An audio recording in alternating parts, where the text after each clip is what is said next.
What's up, everybody? Welcome back.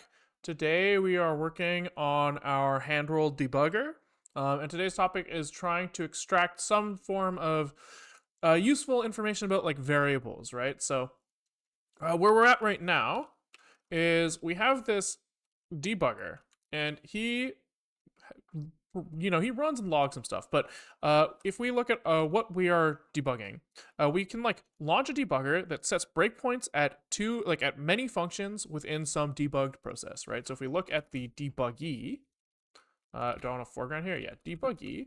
So we have like the simple program. He prints something, he loops, and he prints some stuff in those loops, and then he says goodbye. And so if we run that thing, zig open debuggy, we just see like hello world, and he does some prints and stuff. We run our debugger and we say, hey, could you breakpoint at the doPrintLoop and doPrintLoop2 functions? And right now we kind of get like indication that that is happening, right? He says like, hey, we noticed that we like got an instruction pointer here and another instruction pointer here, and these are like the locations of those functions, and we don't really do anything other than like stop, be like, oh, yep, we're there, and then we continue. So for a debugger to do anything of value, he has to be able to like look at the stuff that's happening in there. So the first thing that comes to mind is we might want to see the values of variables. Crazy stuff, I know. And so we are kind of like working on how do we do that. Yesterday we kind of looked at DWARF information, which is like the debugging format for. I don't really know like what the scope of it is, but I know at the very least in Linux executables they have DWARF info attached to them when you compile them with GCC, right? It's like a standardized debugging format, pretty widely used. And we got to the point where we could like kind of walk that debug info and extract names of stuff yesterday. That's kind of like the extent of where we got. So the format of the info is like you have like a.zig and you have like b.zig as your source files, right? These guys both like generate debug info, and these get like serialized into one chunk when you like link your thing together. These go all into one executable, and these are compilation unit sections of debug info. So we're using libdwarf to kind of say like, give me each of these. These turn into debug information entries. Each of these is a debug information entry, and each of these guys may have like children of more dies, right? And each of these has like attributes and like tags. And so he says like, I am an attribute, or I'm a die of this type, and I have these things associated with me. And we haven't really done anything but look at the names of those. On happy hour today, we kind of made it so that we could print, like kind of take this tree of stuff and put it into a JSON blob. So if I go into here, we have a JSON blob where we see at the top level, we have two compilation units that say this is the actual debuggy.zig that we were looking at, and then also zig will add in like a compiler runtime, right? Because like when you call main, something has to happen before main, so that's kind of like what the compiler runtime is responsible for. It's responsible for like setting up your stack, making sure that you like that main gets called. If like you have like errors on main, then like it knows how to like handle that and stuff like that. But we're kind of more interested in like our actual code. There's a lot of stuff in here that's like just kind of stuff that kind of leaked in from like the Zig standard library, right? So like argc, argv pointer, right? Like we don't really care about that. So we can in here, we can say, let's filter for stuff that's in do print loop. So we can look at 358 and 359. I think we have to clear the filter to actually see the stuff of interest, but we know it was 358, 359. So here we have a function, do print loop, that is called a subprogram according to dwarf info. And if we look in here, we have stuff that like, oh, there's a variable, there's a formal parameter. So an input parameter to this function is val. And he also declares a variable inside him called x.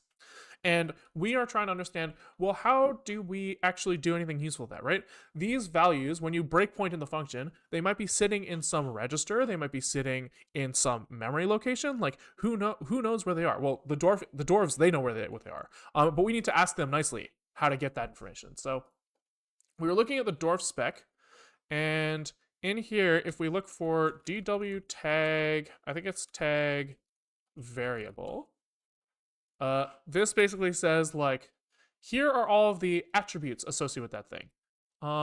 And some of these aren't very interesting, but the one that is extremely interesting to us is this like location attribute, right? So this says where the value or parameter lives at runtime. Maybe click on this, and it's always a little bit off. At location. He has let's see. Any debug information entry describing a data object. Oh, here. This is the format of this thing. See this page. So he says there are either things that are called single location descriptions, which are, hey, this thing lives in one spot forever. But there's also this like concept like location lists, where the compiler might say that at the start of the function he wants this value to live here, but later on in the function, it might make more sense if you like reassign a variable or something. It might make more sense from the compiler's perspective to like put that thing in a new register. And so like maybe it starts in register 1, you apply some mathematical operation, it moves into register 4, and like you need some way to represent that. So this is called like location lists versus single location descriptions, and we didn't really get much farther than like reading this. And so I think the first thing that we want to do is we probably just want to like extract information about these location descriptions. If we see the variable tag, maybe we just like dump that into our JSON output for now, and then we can kind of like try to build an intuition about, okay, how do we actually like look at the variable, right? So that's the plan. We're probably gonna have to like find where the variable lives and then look at the variable. Those are the 2 steps. Like that will probably take a while. That's my guess, but who knows?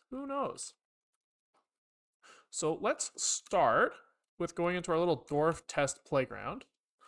And maybe, what do we do here? We have this like serialized DWARF iterator that walks this thing. He creates an array list of this like output thing, and at each entry he looks at this thing, right? And here is where we're going to want to do the work. So we're going to do like if tag is equal to dw tag variable, I think is what it's called.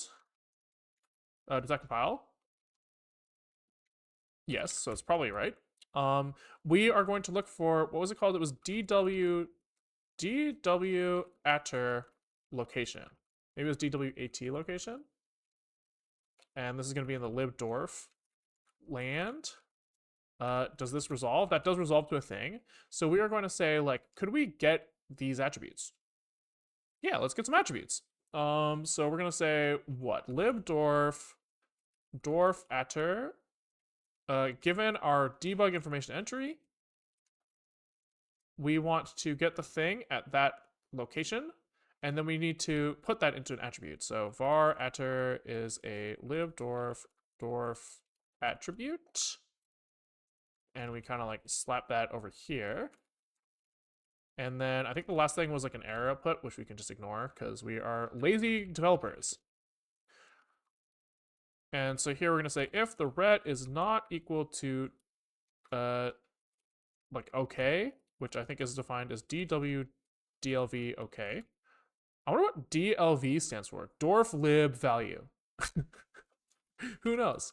Return error invalid atter. Otherwise, we're going to do something. I don't know what. What are we going to do? I guess we are going to, we were looking at this a little bit before stream. There's this function called location something. Location, right, DWARF get lock list. And as far as we could tell when we were looking through this before stream, it looked like this stuff was like kind of like we saw in the spec that it's single and location lists, but it looked like there's no way to get like single entries here. It looked like the libdwarf kind of exposes these 2 things as the same thing. I don't know if that's true, but it feels like it's true. We're looking at these docs here, and here they say, see this example. And in their example, they get the location list kind of unconditionally here, and then they get steps from this location list, right? Because the location list is like a list of things that might happen. And I think that we can probably hope that for our simple variables, they will just have one step, and that step will say where they live. That's what we're kind of hoping for.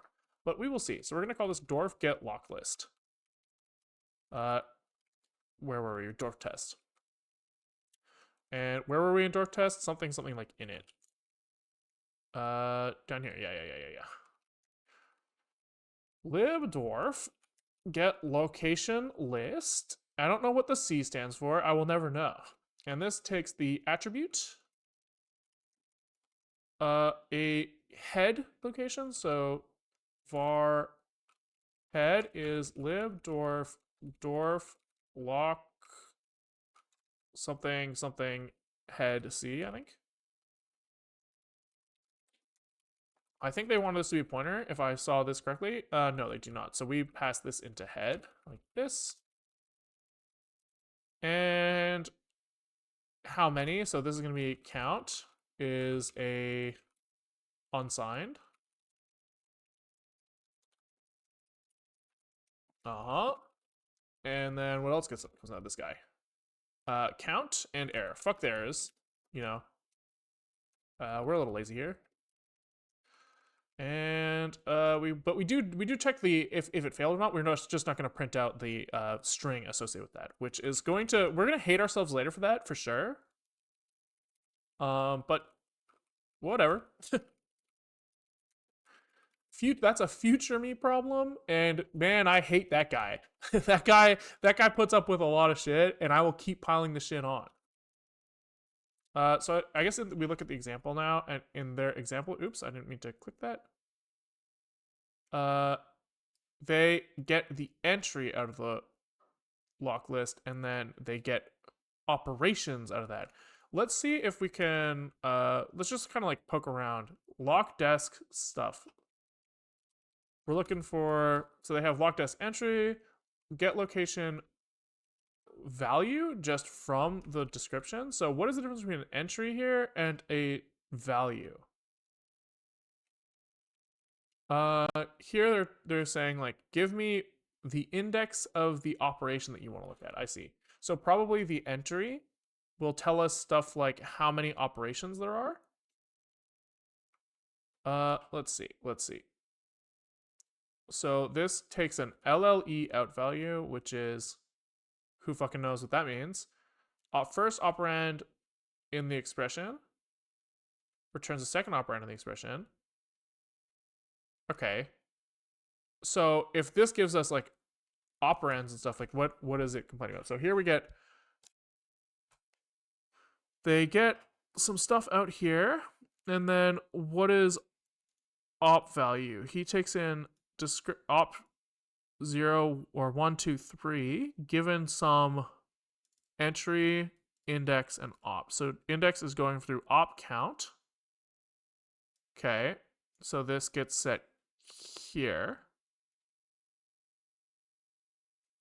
And what is lop and lopsy and hipsy? Who knows what those are? I don't. But those don't seem to be used here at all. Okay. What else can we get from here? Dwarf lock list from expression. Useful if you have an expression block but do not have a dwarf attribute value. I do have a dwarf attribute value. So it kind of, or I guess I have this lock head thing.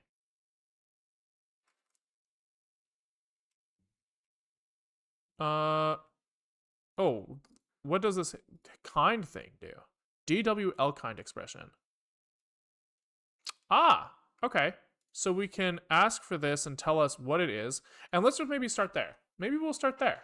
We'll just ask what it is, and it'll tell us, and then we will make better decisions from that. So it was lib dwarf get, I already forgot, locklist head kind, I think was what it was, who takes in our thing, the head, and returns a kind and an error. And we'll say if this thing fails, then it's an invalid lock list kind. All right. So what is kind here? Kind is a uint. Right? C uint, is that what it said? C uint. And I guess when we were in the thing here, it was kind. It was these, DWL kind. So we're going to copy these over here and put them in an enum somewhere. so that we don't have to think about it. So this is going to be const lock kind or something. I don't know.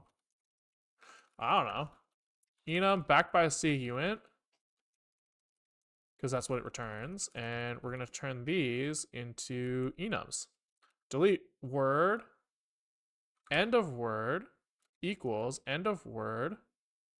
Put this here and then delete and then go down. Boom, boom, boom, boom. Chillin'.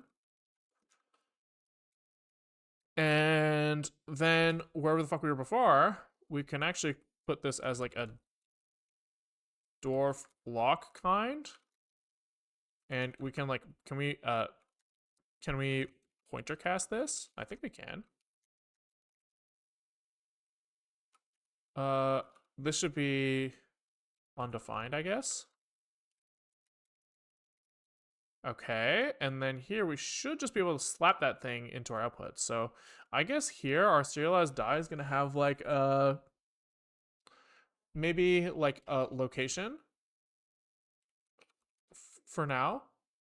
And this will be a, I think that this will actually auto serialize, actually, now that I think about it. So if we just kind of like slap this here, we can say var lock kind is a dwarf lock kind equal to null.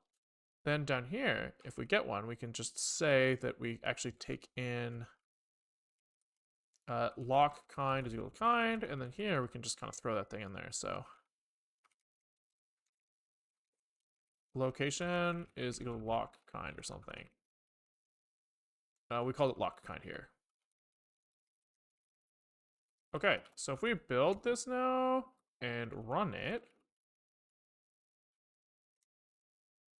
and then, so we get invalid attrs, so that's not great. So that's here. We're actually seeing that, probably because we're using the wrong thing here. No, we're using the die. So we thought that if there are variables, they're supposed to have locations. So can we read the spec again here and look a little closer?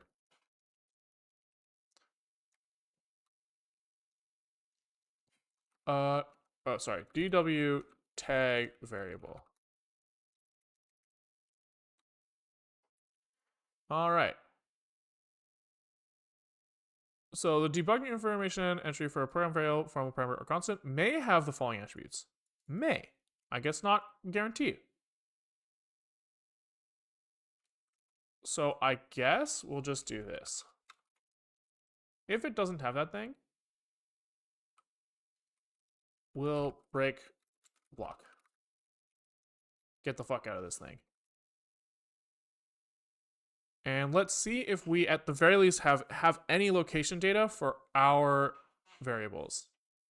So we can go back here, and I guess if we just refresh, it should grab the latest and greatest. We can look for our do print loop, which is here. And if I click on this and then clear this, do I stay on the right spot? Yeah, okay, so lock kind null. Okay, oh, wait. Okay. So our variable x does in fact have an expression here. So that's good. Our formal parameter, oh, we didn't even try to look for formal parameters. So this is the only thing that we're really looking for here, is this guy. And so it's l-kind expression, which means something. The spec mentions something if it doesn't exist. Yeah, it does say that.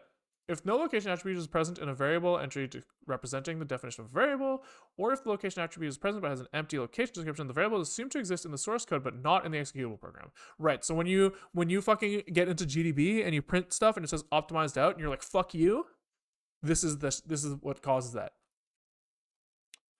Okay. So expression lock list, xlist, locate lock list. Okay, so expression is probably like the one we want. Expression sounds like the simple thing. So was there a expression? Okay, here, l-kind expression. So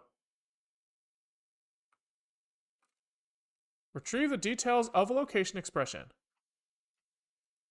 Cooked value means the addresses from the location description after the base value is applied. So they are actual addresses. Debug adder unavailable, non-zero, blah, blah, blah.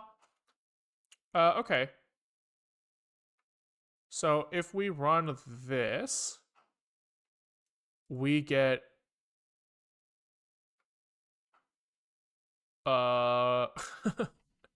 some stuff.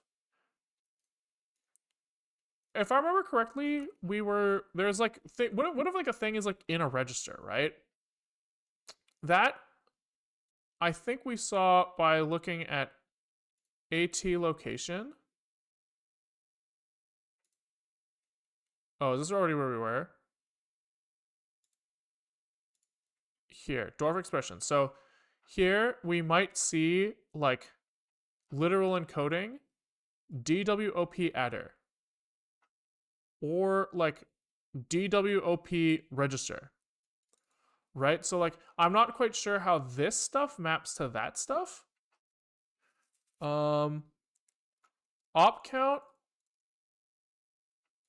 LLE value. What's an LLE value? That doesn't sound very exciting. First operand expression, second operand. If there's an address, on success, false, the data requires to calculate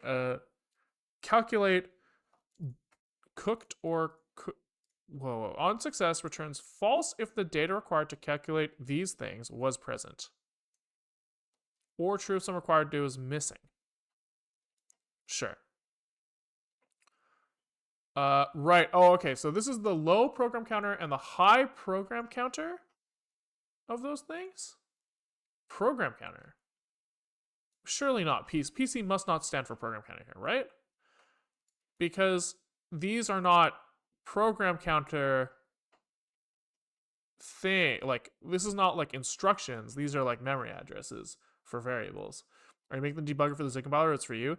Probably for neither. It's probably just for fun. Probably we will never use this. It's a very likely end of this. It's more like I was looking up like breakpoints and I'm like, oh, these are fucked.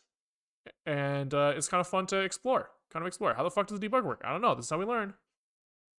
On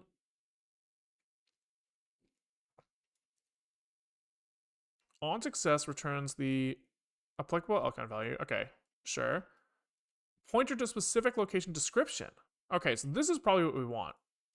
Is this thing give us a location description, and then we can use that location description to try to get the output here somewhere, I bet. Okay. So can we just kind of yoinkies this bad boy? And maybe we just kind of, where the fuck were we? It's here somewhere.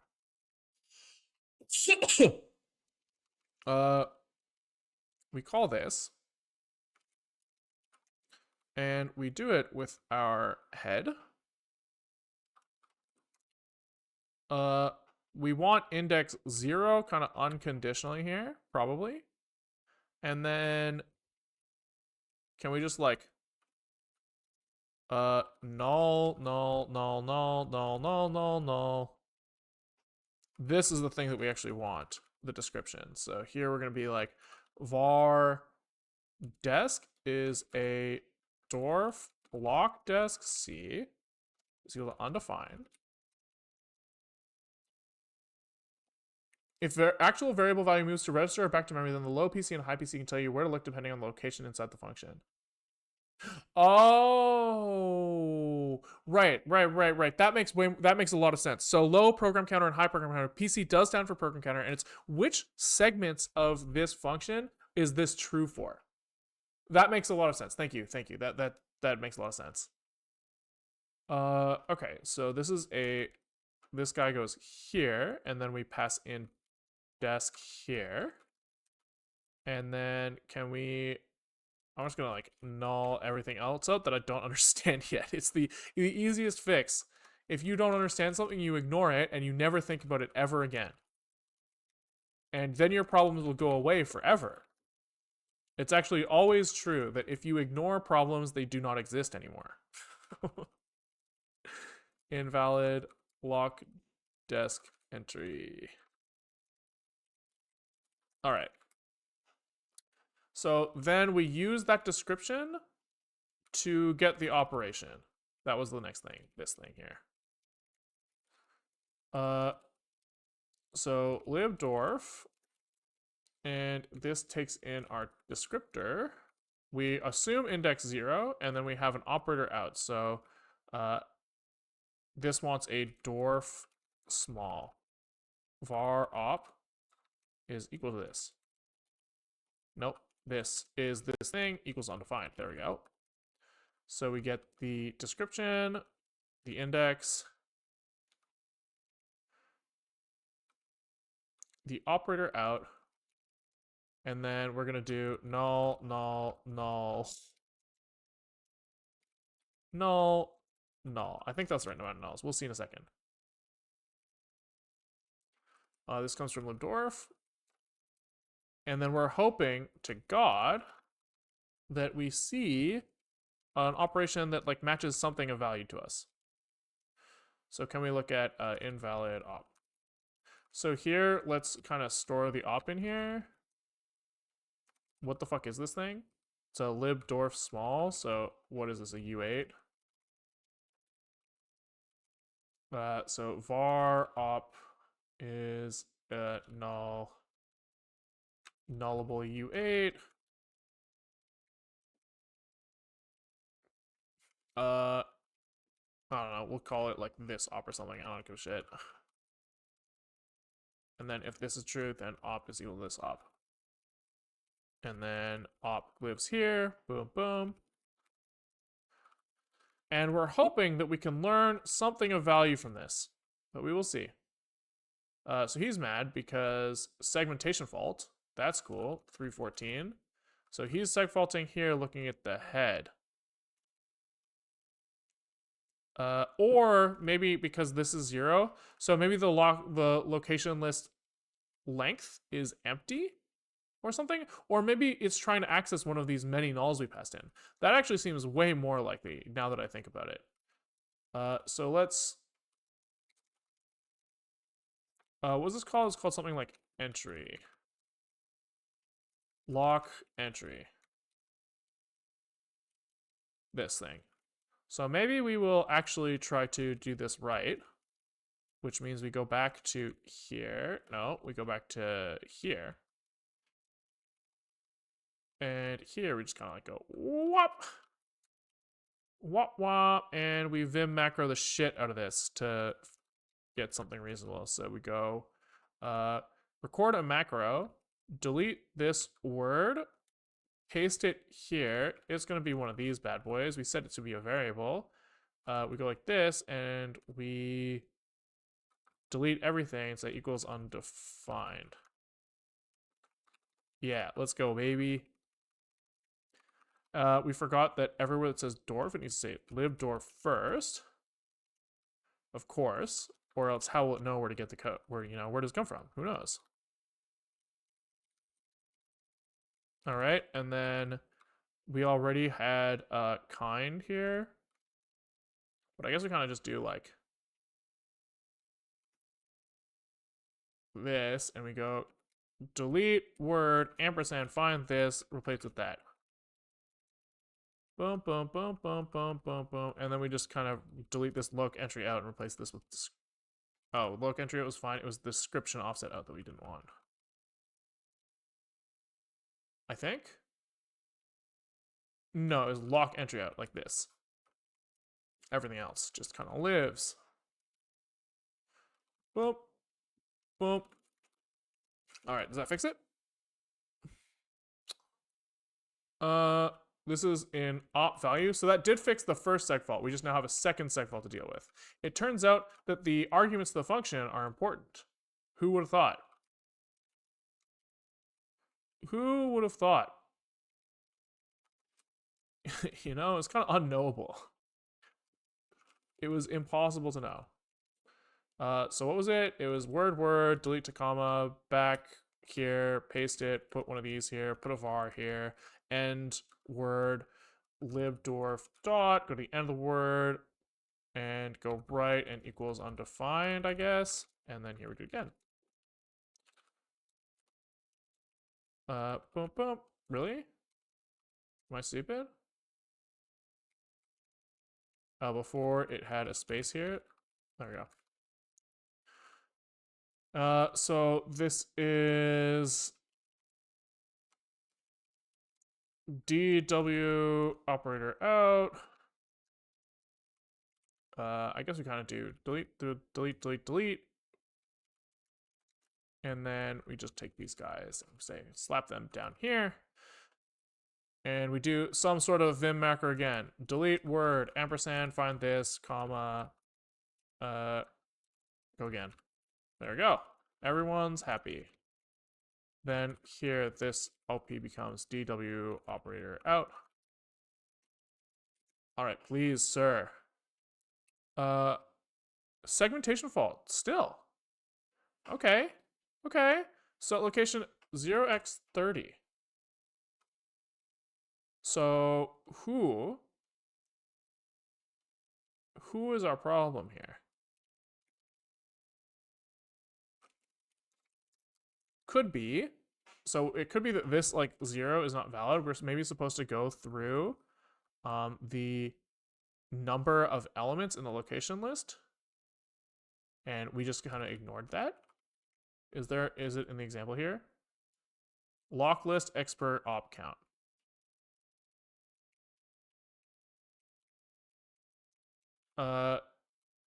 So here I just will say if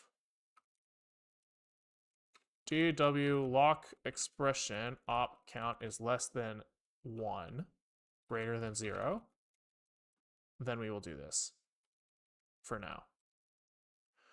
Just to see. Does that fix our seg fault? It does not. It does not fix our seg fault. So it's not because we hard-coded the index 0 here.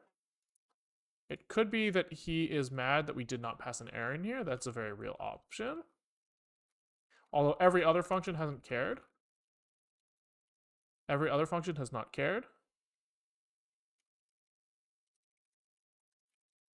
Are you sure you need the lock list stuff when you get an error or when you get an expression? No. Nope, I'm not sure, which could also be a part of it, for sure. But they don't check anything in this example, but maybe their example is kind of fucking cooked. Reading location expression.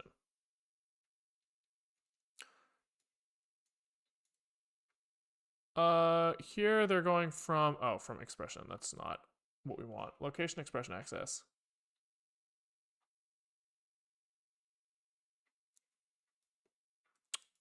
Op count. Lock desk entry. Which is here.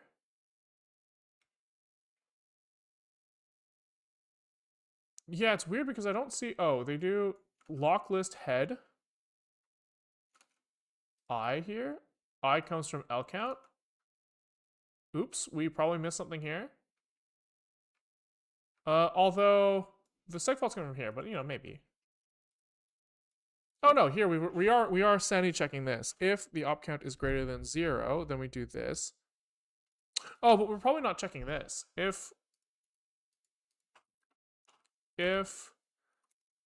lock expressor op count out is greater than 0, then we can do this. Probably. There we go. No crashy. No crashy. Big win for us. And we are expecting, I think 358 is our thing, is what we saw a second ago. Do print loop, children, variable, x, op 145. Okay, let's see what that means. DW op. Fuck. Python. 145 hex. Is that how this works? 9.1. 9.1. FB reg? I don't know what that means. But it might mean something. Maybe we should log all of the operation things. And I think instead of doing what I'm doing here, which is stupid, I'm going to say var red is equal to a serialized die who has, name is equal to this, tag is equal to that, block kind. I guess we can kind of do it here. So name is equal to name, tag is equal to tag. Children is equal to children, and then the rest of the stuff gets filled in kind of wherever it makes sense. So these guys that can be nulled are going to be like equal null, boom, boom, and then we have, what were the other things in the operation? Is it water on the knee? Op D1, D2, and D3.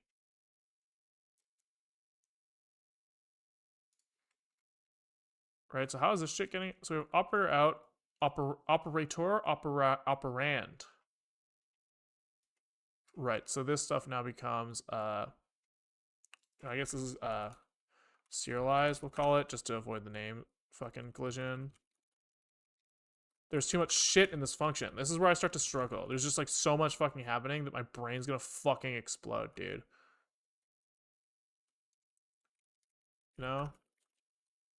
But this becomes serialized, and serialized op D1, I guess we'll call it. 2 and 3. Okay, 1, 2, 3, 2, 3. All right, let's see if that tells us anything of interest. These need to be CU long longs. All right, if you say so. All right, refresh. We want to go to 358. 358. 358 here. Boom, boom, boom. So here, he does have one operand. So I guess we need to look up what this FBreg thing does.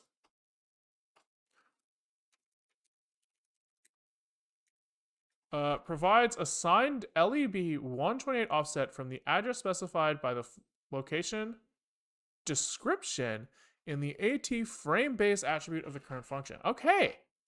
Okay. That's not nothing.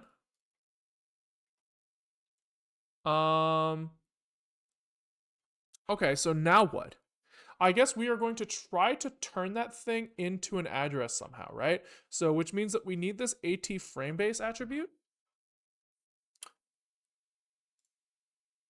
I think that makes sense. So we look for AT frame base, which is like, when you're coming into your program, right? You have like function thing, right? And like in here, you have like variables on the stack. So like base pointer is kind of like here, kind of. And then when you put like var x, right, you're like stack. If you can imagine like stack pointer and like base pointer at the beginning of the function, they're like the same. And then as stuff gets pushed onto the stack, this like stack pointer moves. And so like the variable x is like here at like base pointer plus 4 or something, right? That's kind of what they're saying. So there's a couple things we need to do here. One is that we need to look up the base pointer. But the other thing we have to do here is we actually have to like switch on the operator. Right? And if we see libdwarf DWOP FBreg, right, then we do something.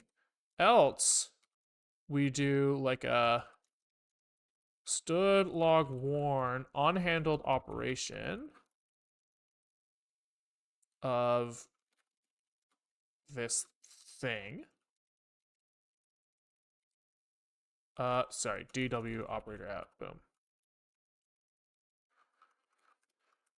DW operator out. And in this case, we do an LEB 128. So we need like LEB 128 decoding. So let's start there. We're going to say serialized, or sorry, DW operand 1. I think the Zig standard library has this. Read. Ooh, do you think it's, did you say signed in the spec?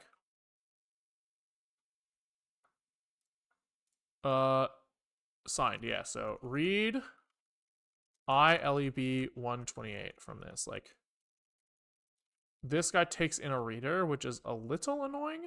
Is there, oh, like, it doesn't look like there's kind of a way out of that. He's pretty hard in the reader thing. So we can do,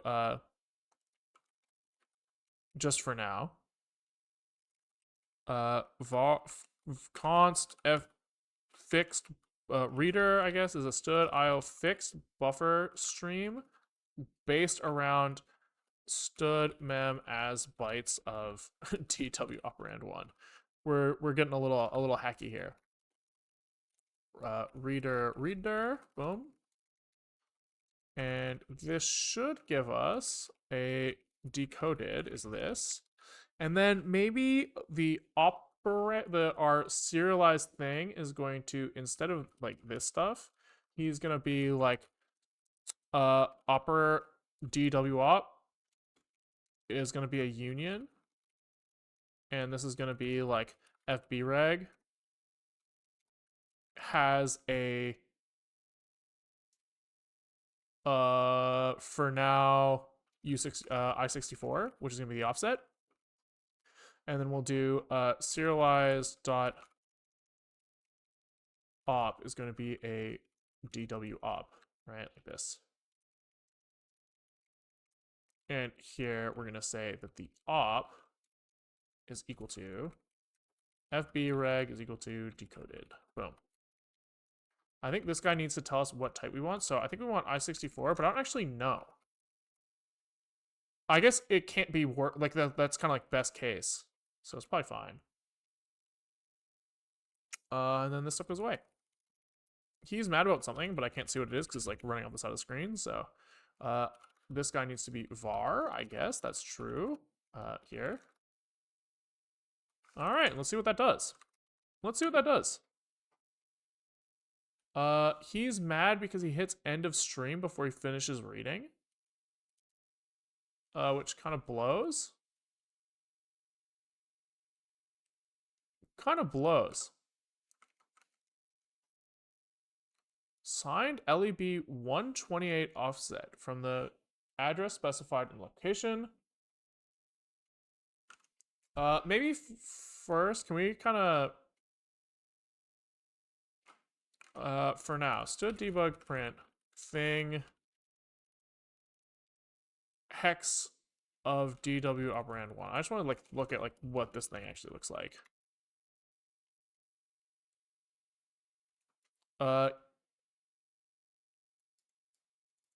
So this is a bunch of F's into a thing. It could be that they've already done the LEB encoding, and this is just a negative number. Like the library might have done that for us. So it might just be this.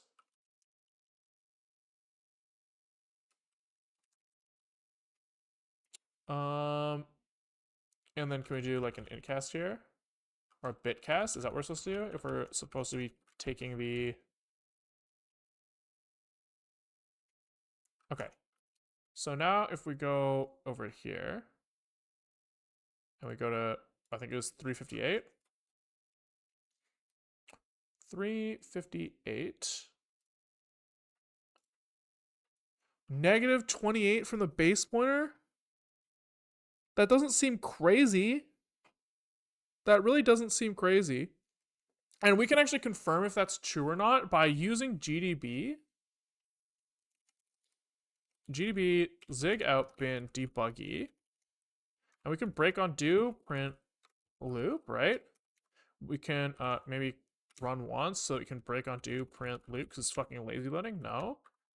Am I fucking stupid? Debuggy.dprintloop. There we go. Run it.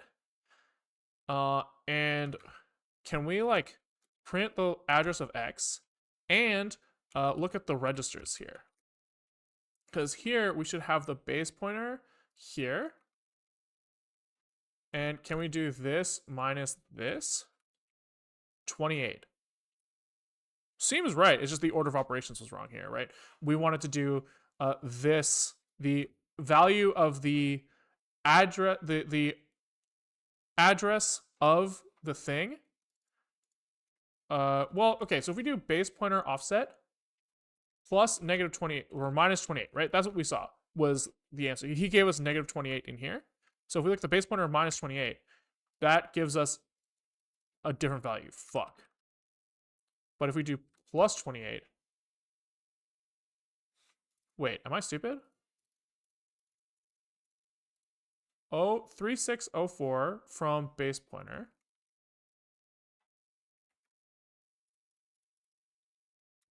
is 28. So how come neither plus nor minus 28 gave me that number? Am I fucking stupid?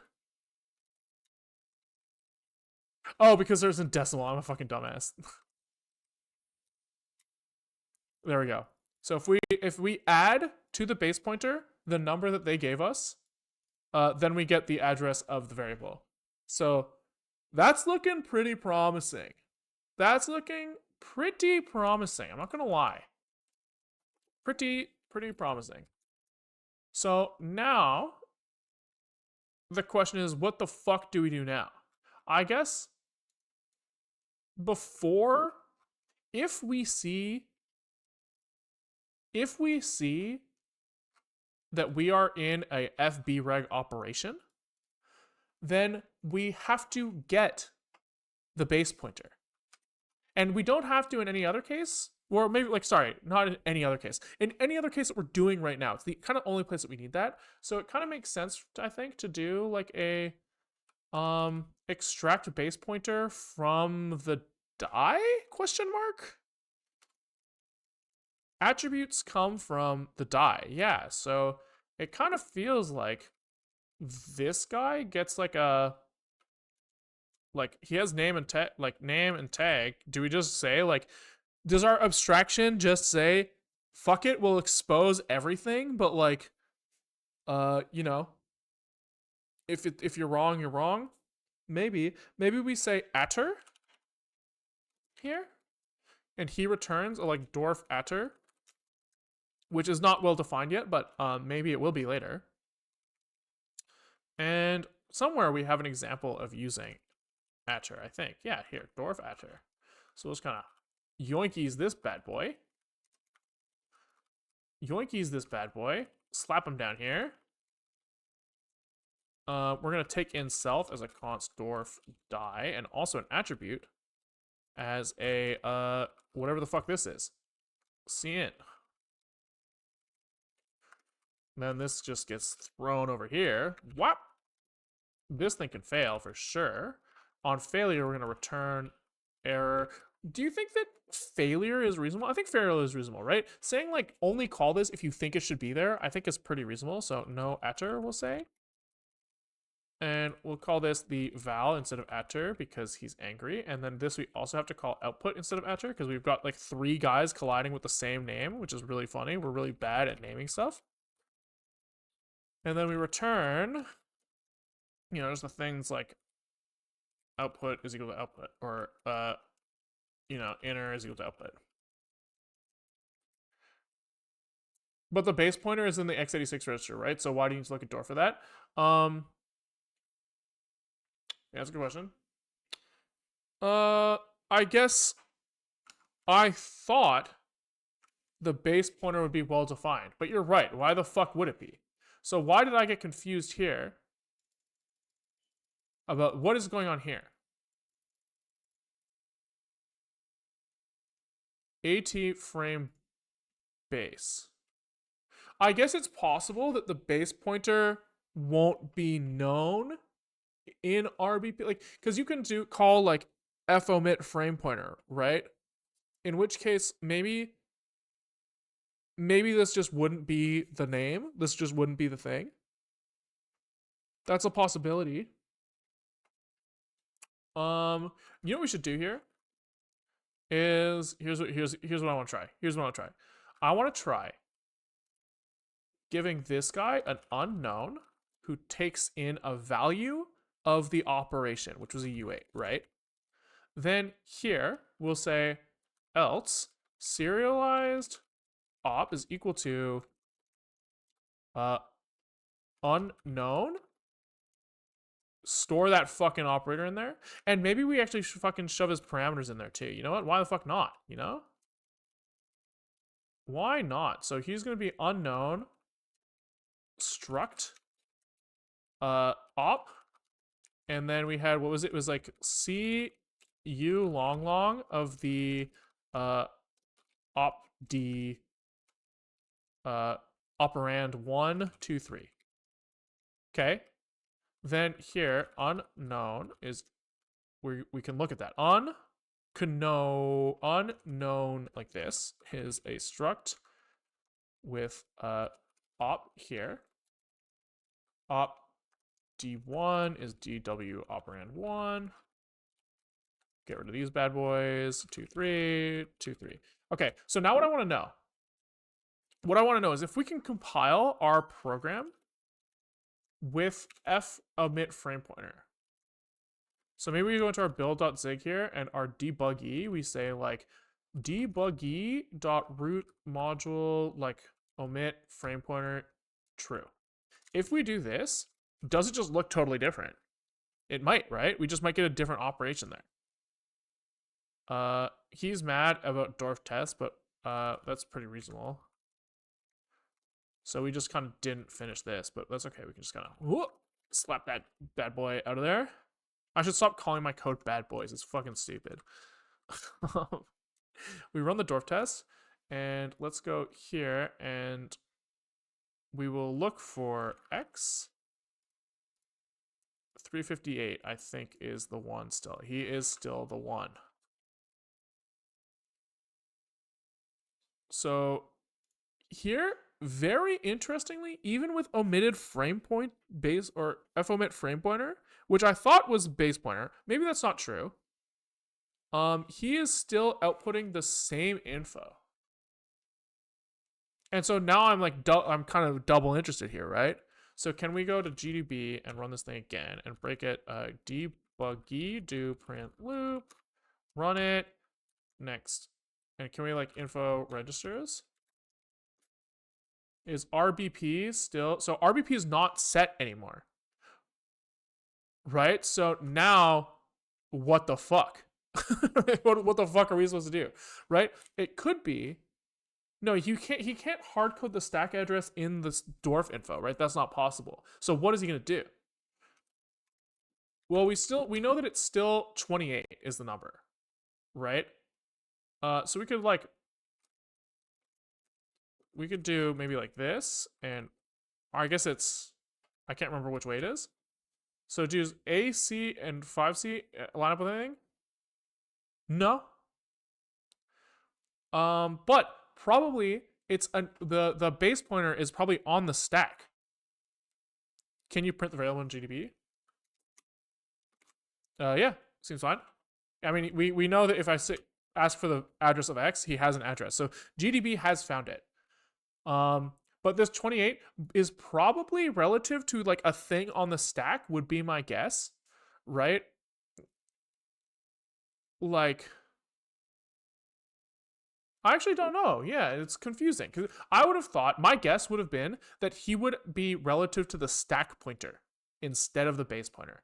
That would have been my guess. Or that he just gets like a completely different definition. That would have been my actual real guess. But it's neither of those things. So that explains why we have to do this AT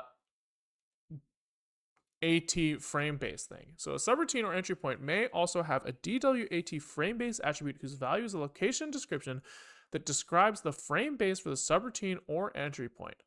If the location description is a simple register location, the given register contains the frame-based address. If location description is a DWARF expression, the result of evaluating the expression is the frame-based address. Jeez Louise.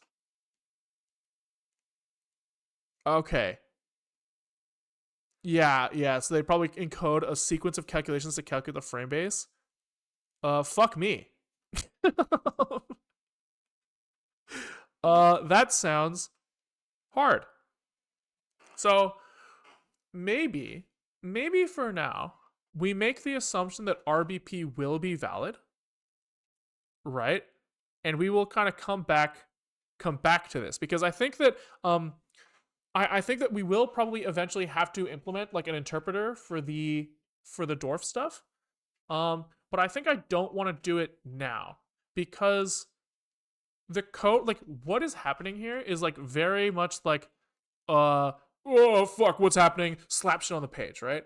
And I would prefer to kind of get a better picture of like the overall structure of what the code is going to look like before tacking on something as complex as this like operand executor thing, right? So I think for now we kind of let's kind of assume that this is good enough. For a second. You know, we'll think of that. And now the question becomes is like, how are we going to use this thing, right? We have a number that we can use to inspect some memory now, right? We know we look at RBP plus -28. That gives us a memory address that we can poke. We poke that address, we get the thing back. But like from the debugger's perspective, like how the fuck are we going to do that? And I guess we're going to kind of throw that as a thing we do here. So from the perspective of the debugger, what's the workflow?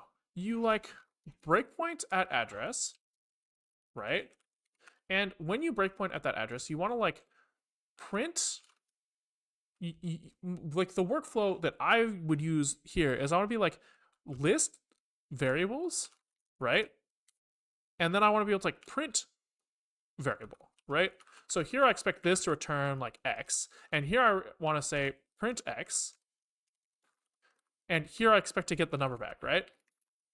And so that means that when we are in a breakpoint, we probably need to go from instruction pointer to function dwarf function, right? To children that are variables, right? Then each of those children that are variables are going to have rules on how to look them up, right? Seems kind of fucking reasonable, I think. I think that seems reasonable. So that means that when we like run over this dwarf info, we probably want a map of like regions to functions. I think that's step one. Step one is going to be we're going to do so I'm going to call this this section what the fuck are we going to do? And so step one is going to be instruction pointer to dwarf die lookup. Once we have that, then we can go from die to list all local variables. I think that probably makes sense, because then we can just kind of like, we can say in our debugger, print locals, and it will just walk the list and dump the memory out. Do you have primitives for accessing memory? So ptrace in Linux allows you to basically like peek data. And so this allows you to read one word at this address. I think Andrew something who's been in my chat was saying that you can memory map in the sub process memory somehow, and so if you want to poke more at once. But I think that what I'm going to do, at least for now, is just call ptrace with peek, say, yo, there's an address I want to look at, give me that bad boy. Yeah, GDB uses mmap. So that I'm a little confused about.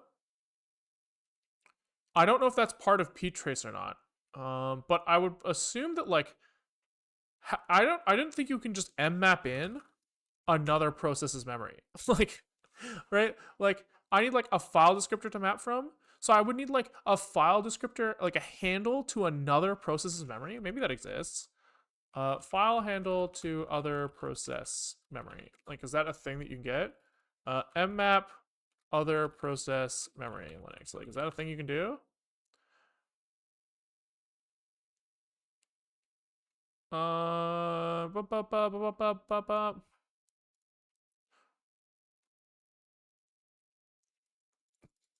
Share the file descriptor using. Oh, so maybe like when you spawn the child process, proc sudo fs. Oh. So I look at like proc maybe we do like p grep nvim, and then we do like ls proc 3106980, and here I just fucking grab this bad boy, right? This thing is just like literally a file that is like the entire process memory. I don't know why it's not like colored in some way, but that's my memory here, is that you just fucking like, yeah, I'll just open that shit. Okay, that makes sense. That makes sense. But that is a problem for another day. Another day for sure. For now, we're going to use peak text. Okay. So I think that's a plan. And let's just fucking run it. So I guess even before we do this, we kind of need like this dwarf walking that we do right now. He's only returning these like serialized die things. And it's like, calling them serialized is kind of like a fucking lie, right? But we are using these to like split out some JSON. I wonder like what do we want out from the other, like on our real output? We kind of want like, some sort of like dwarf info, right? Just some sort of like high level thing. And I guess here we're gonna want some like dies, right? And I guess that kind of means we need to store like the top level libdwarf thing. So we're gonna store this as like a dwarf IT, I guess, or maybe we store this directly, because the stuff in these dies is going to be like tied to the memory of like the overall libdwarf object. And then I guess like we're gonna want like some data structure that lets us go from like address range to usize, so that we can kind of like pull out which one of these things we want to look at. I guess we could call this like functions, right? And then I guess like what's like a, how to say this? I don't know. There probably is some answer here. If you wanted to efficiently store stuff so that you could quickly look up which some like arbitrary object is for some range, I guess you would do like maybe like a tree where you have like lower and upper bounds. Yeah, I guess you would have like a binary tree probably, where you kind of branch left or right on each node until you get to the leaf, and the leaf is just going to have like bottom and top. You're going to end up at something where you have like, address 1 and address 2 are going to be childs of some node, right? Right, and here this is going to have like a value of like 1,000 or 1,000, and A2 is going to have a value of like 2,000. And here you're going to be like, well, if I'm trying to find like the thing that's lower than me, then I'm going to take this, right? I guess that's kind of how you would do this. semi-optimally. Maybe that's still not optimal. But that seems reasonable to me. But yes, when you're like, for now, you can just do something else. Yeah, for now, what I'm going to do is I think we are going to sort these instead in just a list. And then we can just binary search the list, and that's almost the same thing. So we can do functions is going to be, maybe we put the type def here. Const function. It would be even faster than binary tree. Is that true? I thought that binary trees, you get a little bit of like efficiency gain by the fact that like you can kind of optimize the layout for the lookup. Where like with linear thing, you're kind of guaranteeing a cache miss on every step of the walk. Where like with a tree structure, you can kind of position it so that like the next nodes are going to be close. The next nodes that you're likely to look at are going to be like close by to the ones that you just looked at. That was kind of my understanding. But maybe that's not true. I haven't implemented a binary tree for a long time. Or benchmarked it probably ever. Okay, so this is going to have a range. This is going to be like start USI U64, probably end U64. And then here we're going to just store the die. Okay. So what happens here? We're going to want to do a similar walk that we are doing wherever the fuck, where we call serialized die children. I guess we kind of just like, it doesn't really matter if we do depth first or breadth first here. It doesn't really matter because we're not asking like,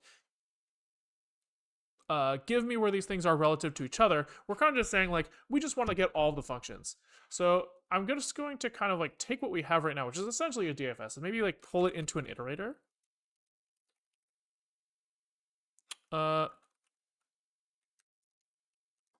Which we kind of actually, how do we want to do this? DWARF DFS, or DF iterator. Depth first iterator, fine. We'll spell it out. So he's gonna take in like the top level like iterator, which kind of only iterates like the flat things at the top. And then basically, I guess we have like these like two serialized functions, and those are going to look very similar to what we are doing now. We have serialize the top level thing and serialize the children. And so here we're just going to move this into like, well, maybe we have to think about this a little bit. So what is like the output? What is the output of this iterator? We want it to be like, I guess just dies. So we're just going to be like function next takes in dwarf depth first iterator and returns a dwarf die. That seems reasonable to me. You can binary search the array. I understand that, but a binary search of the array is the same thing as a tree walk with splits at midpoints, right? I'm pretty sure that's the same thing. It's just one of those I feel like is a faster, I feel like you can get better cache coherency on the tree version. I don't really have like a good reason for that. At the very least, the first few levels of walk will be less pointers, more data fit in cache. I'm saying that you no, whoa, okay. I'm saying that your binary tree is implemented as a flat array with like indexes into this thing representing different things, right? You can store this as like root 1 2 3 4 5 6 7 8 9 10, right? Like you can kind of store the tree linearly, and then as you walk, like the nodes at the front end up like doing the walk faster, arguably. But you are right that I guess like the overall size of this thing ends up being smaller, or sorry, larger because you have nodes that don't have data in them. So unclear to me. Unclear to me which is faster. Okay. So what's this guy gonna do? What's this guy gonna do? I guess this is also gonna store current, which die we are currently looking at. And I guess actually this actually needs a stack of dies. Right? Because on each of these, we're starting at like, this thing gives us elements at the top. So these are going to give us like several root level nodes that we have to iterate through, which is easy. We just kind of step through these. But then here we're going to say, okay, on each of these, we're going to walk to the left, and then we're going to walk to the left again, right? And it's like, then we go up and we go back down to the right. And so I think that like we kind of have a stack of things that we're like currently looking at. We always look at the last element of the stack and we try to go to his child. If we fail to go to his child, then we go to his sibling. So maybe we want to keep our... I guess if we make a child, it just pushes a thing onto the stack. Gary, thanks for the prime. Much appreciated. So anything that's on the stack... Let me think for a second. If we return things on the way up instead of on the way down, does that make things easier in some way?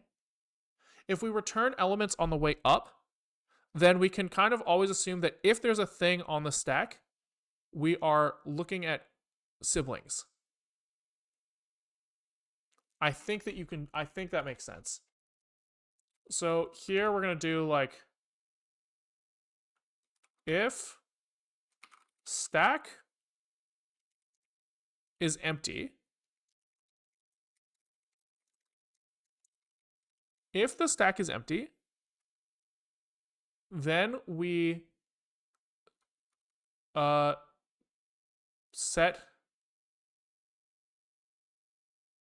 we're going to say like, sorry, I'm thinking. We need to load, do something like IT next for sure, right? If self iterator next is equal to null,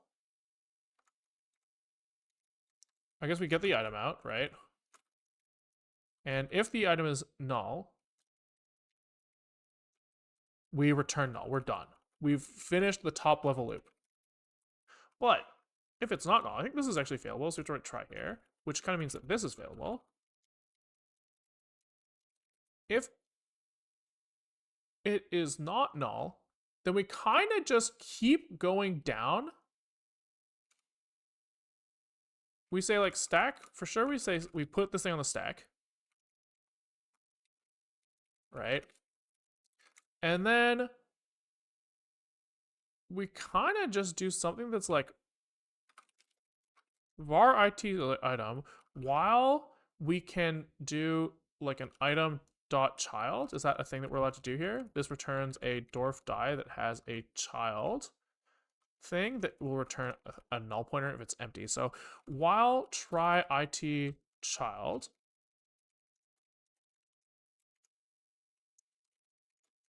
we append the child,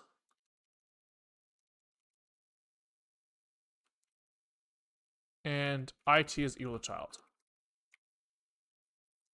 Something like this.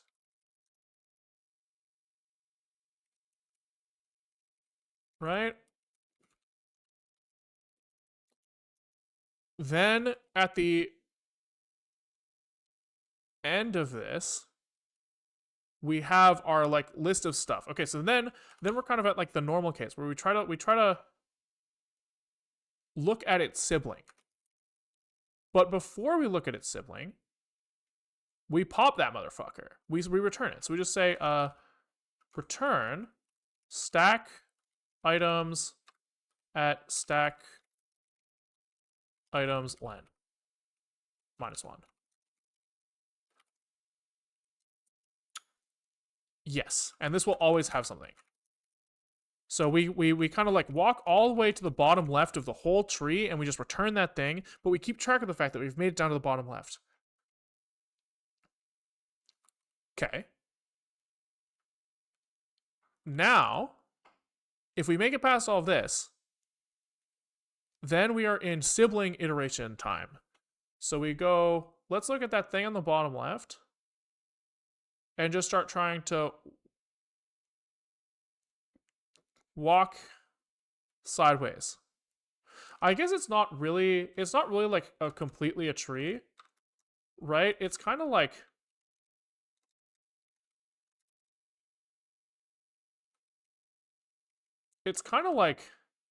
each element has many siblings, and each of these siblings has many children.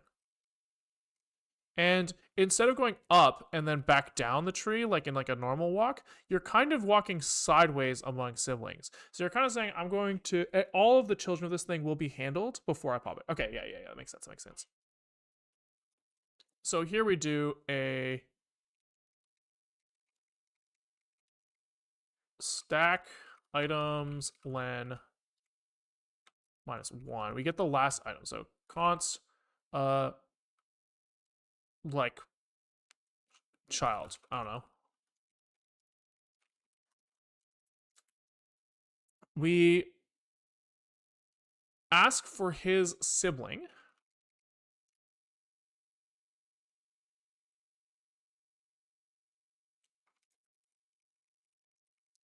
Okay, right?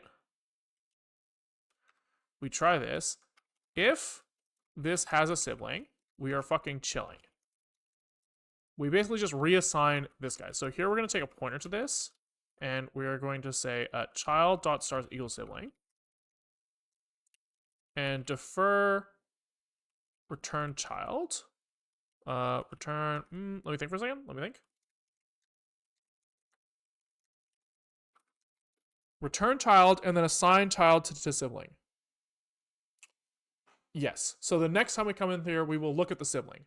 But if there is no sibling, we still return the child because we have to return this guy at least once.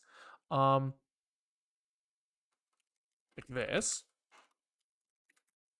But after we return, we are going to defer a pop.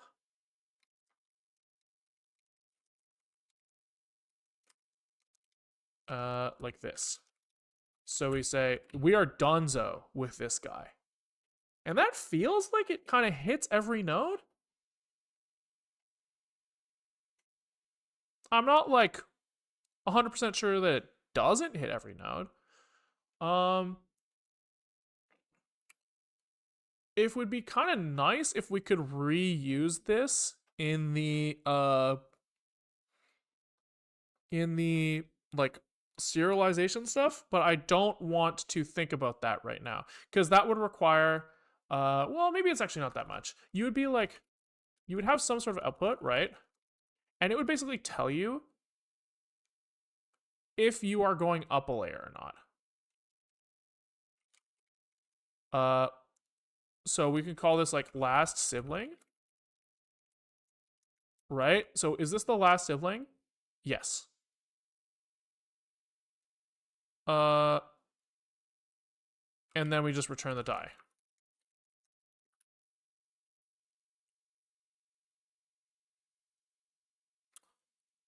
Yeah.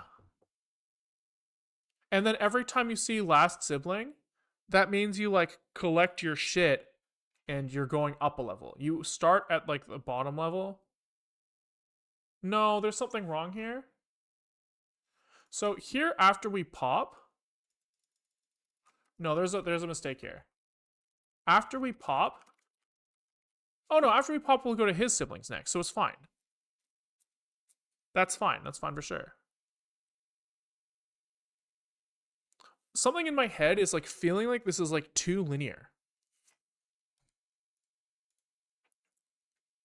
like that, like as we go through siblings, as we go through to the next sibling, here we have to fucking push the stack again. That's what I'm missing. We have to do this again. So here's what we're gonna do. We're gonna have a function that's like consume all all children or something of our, I don't know if this is a bad name for this. I understand that, but I don't have a better one right now. And so this is going to be taking like a die. Well, I guess it's actually just going to work off the existing stack. So maybe we'll call push while has child. I think that's probably what we want to do. And that's going to do this stuff here. Right, so we're going to be like, we're going to take the thing off the bottom of the stack.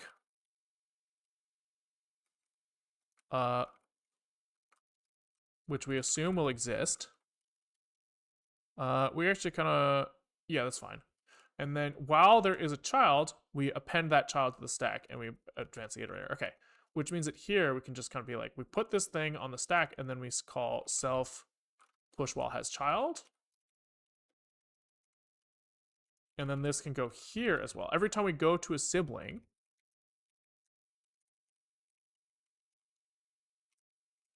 we have to do this. So instead we're going to say const ret is equal to this, return ret, no more defer, and then push while has sibling. Yeah, push while has child. Okay, I think that makes sense. That feels like, I knew there was something like too linear there that I couldn't quite piece, but I think this is it.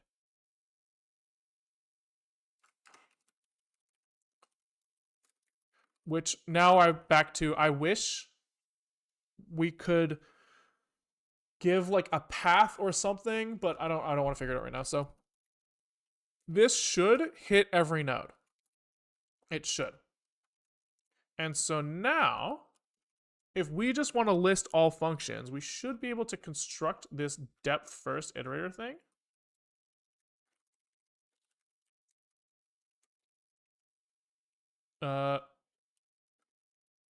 This is going to be like a depth first iterator with his IT is equal to DWARF IT. And let's just run it. And let's just kind of see how fucked it is. It's probably going to be a little fucked, but not sure. So here we're going to print off die.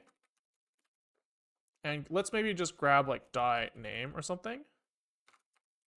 Catch unknown. And let's just std debug print the name.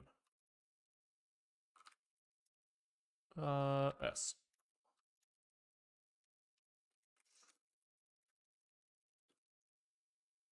Okay, so missing field stack, that's true.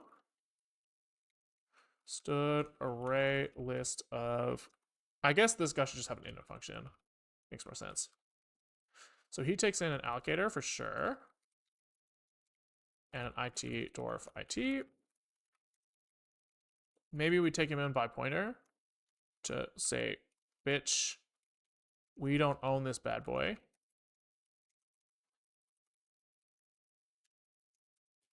He returns a dwarf thing, blah, blah. And we say IT is equal to IT. And stack is equal to std array list of dwarf die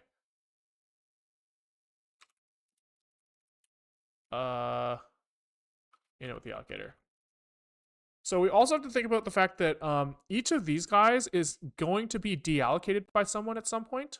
And the fact that we are only returning them once we're like fucking done with that boy, I think means that that's okay. The caller will just de-init that, and that's not the end of the world. Like here we should be able to say like this, and it shouldn't break anything. I could be wrong there, but instead of thinking, what if we just fucking run it, you know? All right.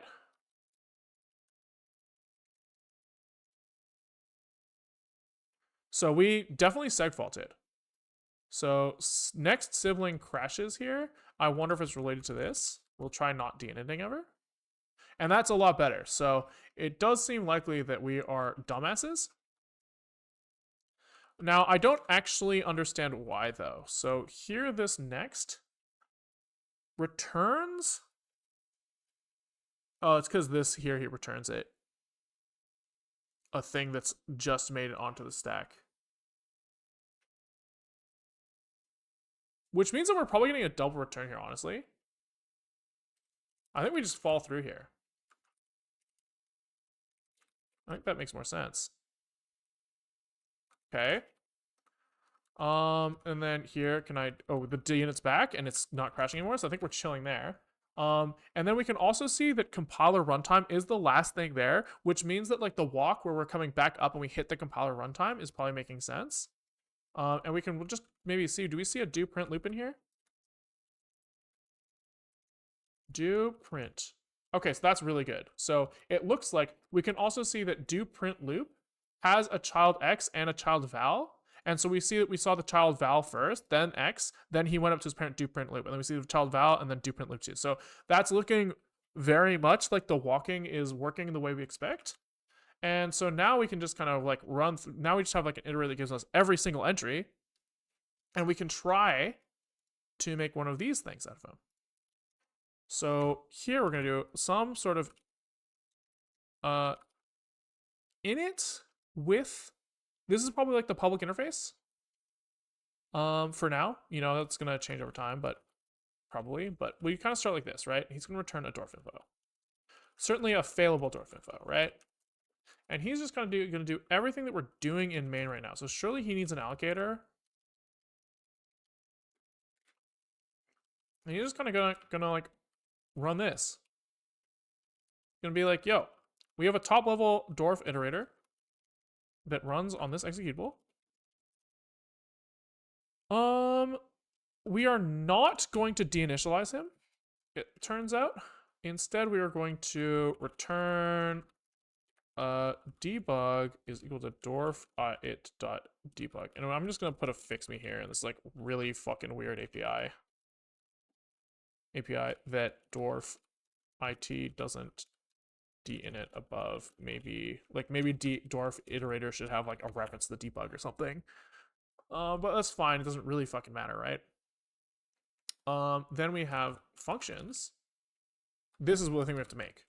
So while we iterate through this stuff, we're basically going to say switch die tag.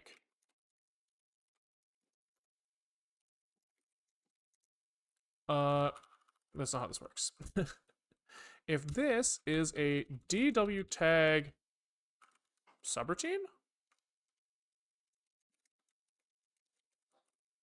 I'm pretty sure this is what we had. We could look at our thing here. So we know that we are do subprogram. Subprogram. All right, so if we see DW tag subprogram, this goes into our function list, baby, right? So we have some like functions is an array list of dwarf dies, initialize the allocator. We defer functions dinit, and then at the end here, our functions becomes try functions to owned slice because it's no longer being mutated, so we don't need an array list anymore. This guy is going to extract the range, which we haven't really looked at yet. But we will look. So DW tag subprogram. This thing, we probably will want to look at these later as well. So inlined and DW tag entry point, right? Yeah. But for now, we don't worry about that. And somebody in here is going to tell us the start and end. Does that actually come from the die itself? It might. It might.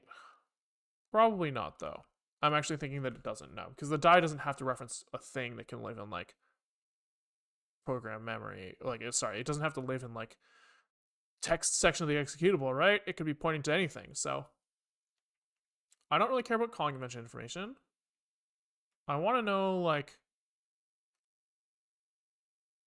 entry and return points. Then its debug information has DWAT type attribute to denote the type returned. Entry point locations, low level information, return address, frame base. Is there somewhere, there's like a table somewhere that I feel like is more what I want. There's like a table somewhere that just like, I feel like just says all the fucking attributes. Here we go. Yeah, so here. Low PC and high PC, right? That's gotta be what we want.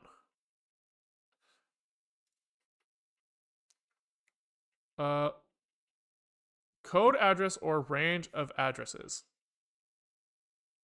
Base address of scope.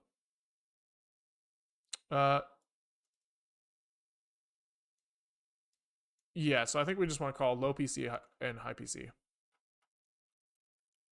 Which means that I don't think we were finished adding this attr thing, but we're going to finish that now. So we need a DWARF attr type. And presumably, right, there's some way to extract like a specific thing, like a specific type from this guy. Have we done that somewhere? So here we called like DWARF attr on attr, and then what do we do with that thing? We called like get lock list, right? Okay, so there's like we might be able to like convert this into like specific things. So for now, we're gonna kind of model this as like as U64 or something, right? Surely this will be what we want. Surely. I mean, maybe not. I guess we should actually look.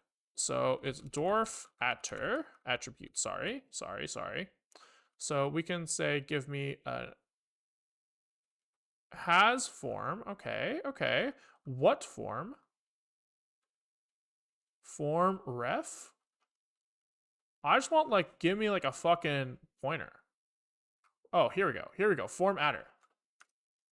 This is what we want, bad boy. God, I gotta stop, man. I gotta stop saying bad boy. It's so fucking stupid. As adder. Okay, and this is gonna return a that's fine. So var ret is a DWARF adder, undefined, comes from libdwarf. We have libdwarf.this returns an int, so const is equal to this. This takes in our attr, so self inner, right? And then we get the ret and the error that we are ignoring, and if is not equal to libdwarf dlv, okay, no, dlv, okay, yeah, there it is. I don't know what that stands for. Maybe if I knew what it stands for, it would help. We return the return. So this returns error not adder or something. I don't know. Fuck it. All right. So now what? Now we have these attributes, and we can call in our thing here. We can say die attr at libdwarf dw at low PC, right? And does this is like try, and then we can say const low val is low attr as attr, boom, boom, boom, boom, and then we do this again for high. Okay, and then we can put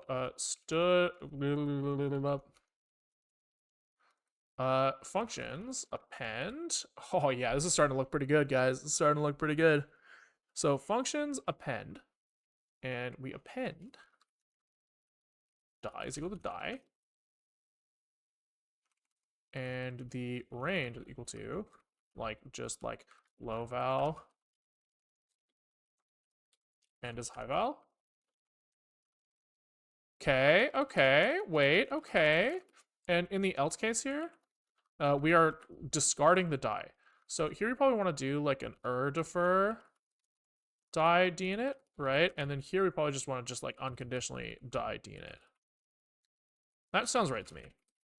Sounds right to me. I'm sure we're missing leakies all over the place right now, but don't, you know, I'll fix it later. Okay. So now we should be able to just like ask for this dwarf info and just fucking run the sections, right? So if we say like var info is equal to dwarf info init with this. Does this have to be tried? I don't remember. Yes. Okay. And this is probably const. Then we can go over each section. You can do so for info functions. We can kind of just say like std debug print. We probably want like the name. Why is this optional? Am I stupid? Dwarf die has a dwarf die. No, this is stupid. I don't know why he's doing this. So for each function, is this? Yeah, this is fine. I don't know what's going on here. Oh, functions. Oh, that's why he's confused. This should be a function. He is confused. All right. So now we say for each thing, give us the name, catch unknown function. We are going to print the function, goes from, maybe we do the addresses first. So x to x, probably with zeros in front so that we can remember that they are hexadecimal, or else we'll never remember, is this name. So we can look at f dot range start, f range end, and name. I guess we probably need a new line in this as well. And let's fucking run it. Let's see what happens. Die 202. He's mad at self here probably. This has to be const. All right. 576. We forgot to or wherever the fuck that was. We forgot to pass in a allocator. Well, we need this exe to be sentinel terminated with a null character. We are fucked up 202, so val here is the wrong size. It was a dwarf half. Oops, sorry. God.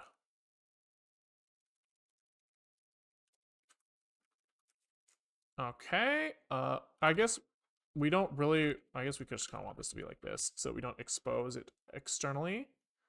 506. This guy does want this thing to be, I'm making const, fuck it, that's fine by me. No name range, so what do we call it? We did call it range here. So here he's just mad that functions here is not a function like this. Oops. Okay, so we print a bunch of names at some point. I don't remember doing that. Here. This is on init. Maybe we should finish initializing, huh? Oh, we do down here. So we just won't do this.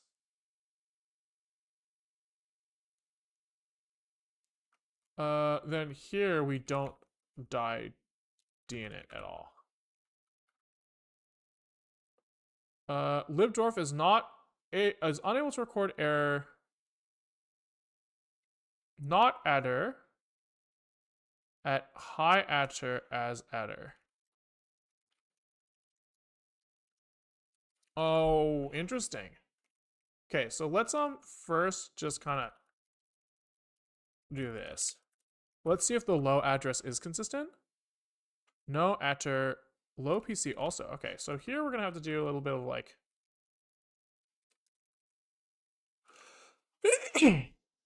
maybe like a little catch continue or something, you know, I don't know, just to try to get past this. And I just want to see, like, if we do this, do we still get some things that look reasonable? Expected error unit type. So, oh, right. So all of these tries now turn into catch continue. So the tries go away. It looks like they're really kind of mad in general. It looks like it's kind of like all bad and no good.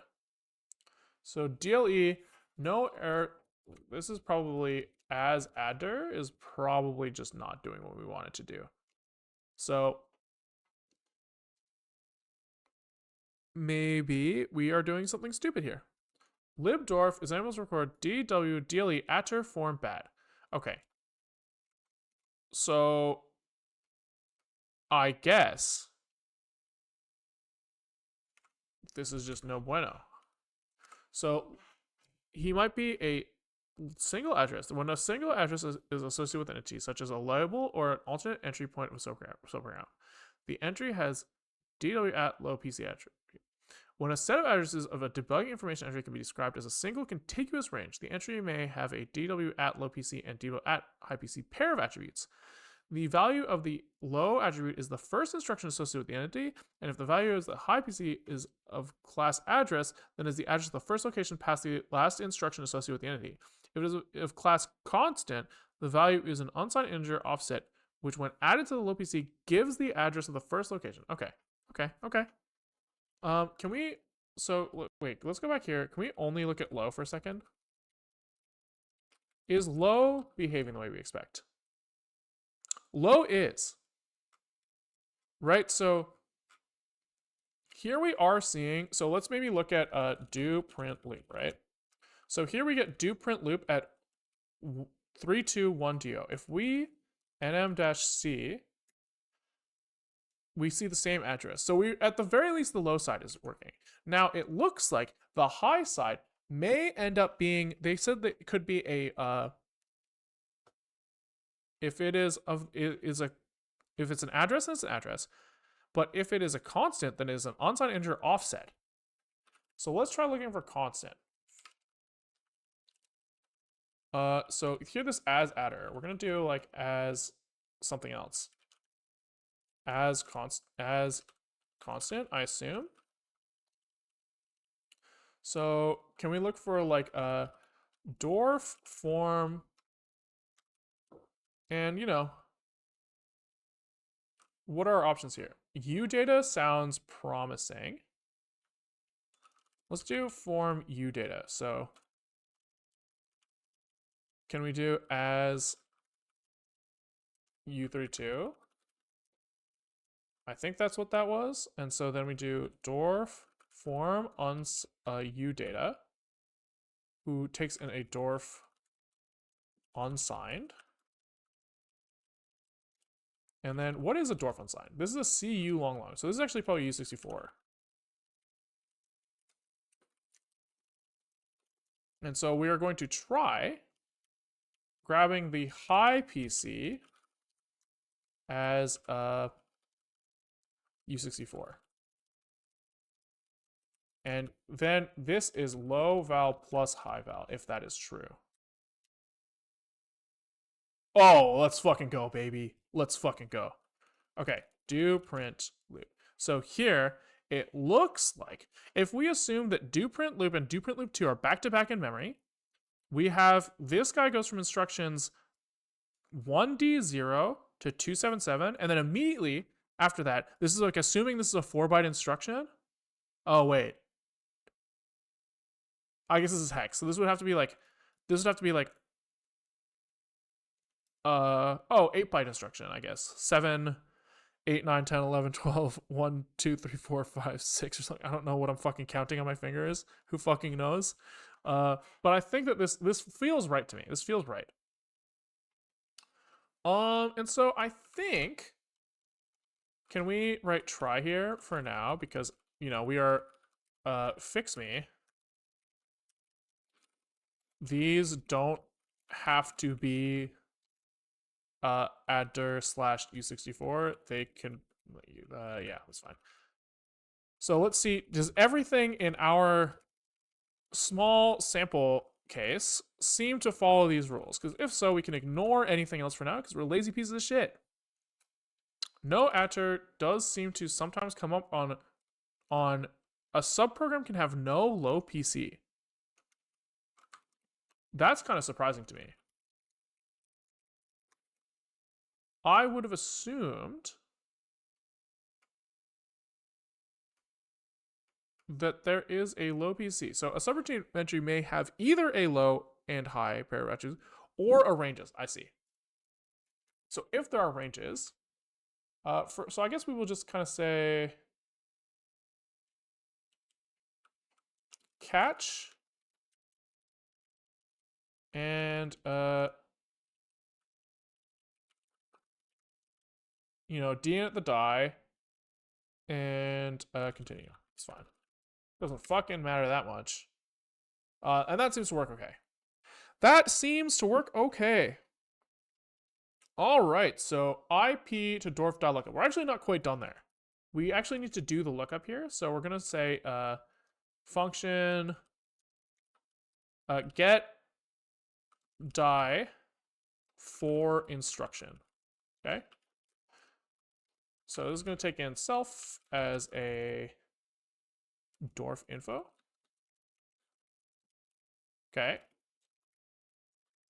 And he is going to return maybe a const reference to a dwarf die to kind of indicate like don't fucking touch my shit. You know? And then we are going to take in an address. Okay, so what does this look like? Self functions. I guess before we do any of this, we're going to do self or the functions items. Can we do like stood sort pdq of function? Sort these bad boys, these functions, with a context of nothing. But we need a function in here. So this is going to be this. So we're going to call this like fn less than, fn less than. Yeah, that seems fine by me.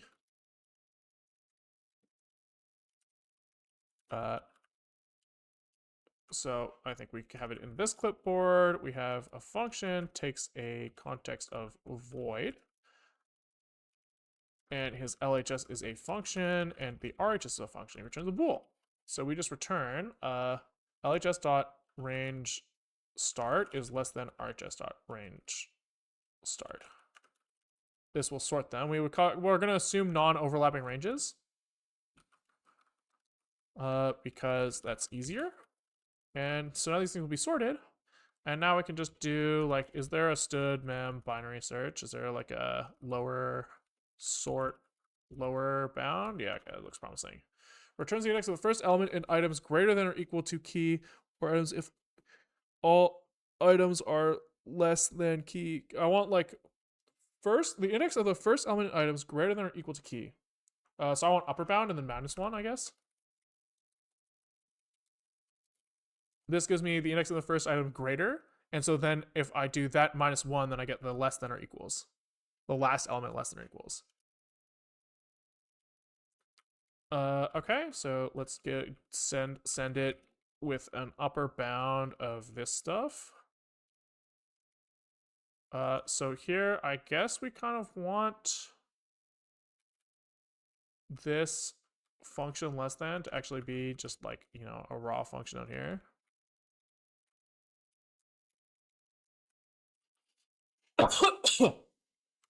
Okay. Then this upper bound takes in a type. We will take in a key, which is the addr, right? Does the address... Oh, wait, hold on. So that means that this less than actually does live in here. Because here we're comparing function to function. And here we're actually going to be comparing function to address. This is pretty cool stuff. Hey, man, thanks. Kind of you to say. Item less than. So this is going to be this. But what is the signature here? It's this.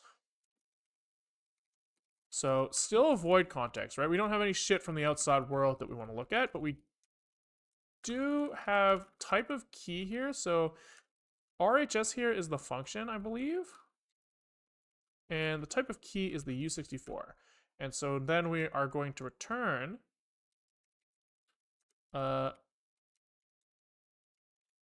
is there no try except in this language?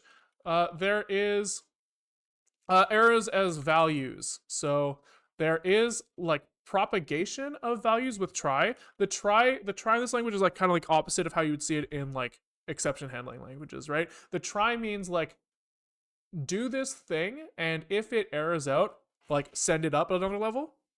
And then you can, when you call a function, you can call function catch for like, did this thing return an error or not?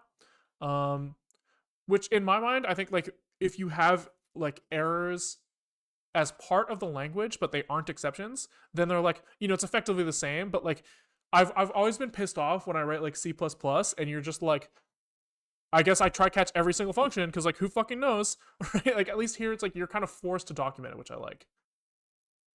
Okay, so we return. We want this to be less than if LHS is less than the range start. So upper bound will give us the first thing that is greater than. So given a less than function, given a single less than function, we can return the first thing that's greater than. So the upper bound is going to be function.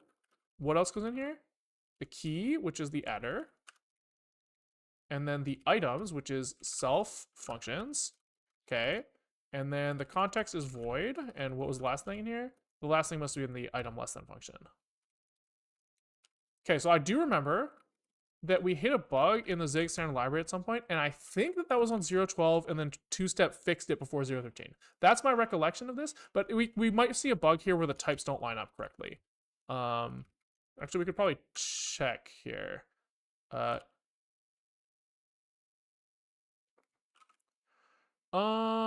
don't remember the PR well enough to check. But so this gives us, what does it give us? This gives us a index of the thing. So we're going to return upper saturating sub 1, I guess. And we are going to look at self functions. Boom. Right, so if there is no function greater, it will return 0. So that's why we have to do a saturating sub. But I think other than that, I think we've got a thing to return here. If you're on 0.13, it won't be fixed yet. Oh, all right. Well, then, fuck. What did we do last time we hit this? Did I just copy paste it and fix it? Or did we re-express it in terms of lower bound? Because what did we do? Where did we hit this? Probably in ball machine.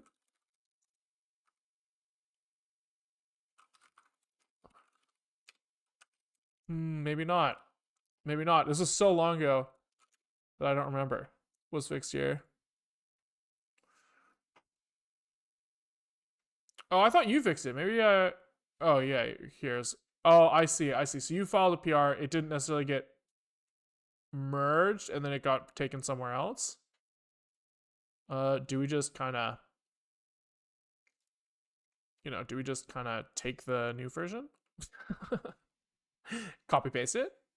Copy paste the new version out? Or we could just use nightly. What do I want to do? I think I want to just. I did fix it, but that PR was a bit nicer. Got it. Let's just check out master here. And, look for upper bound in the standard library. And just kind of yoinkies. And then we don't have to think about it. So here we will just take this, slap it here, and we'll just put a note, upper bound broken in 0.13. I think didn't actually check, but pretty sure.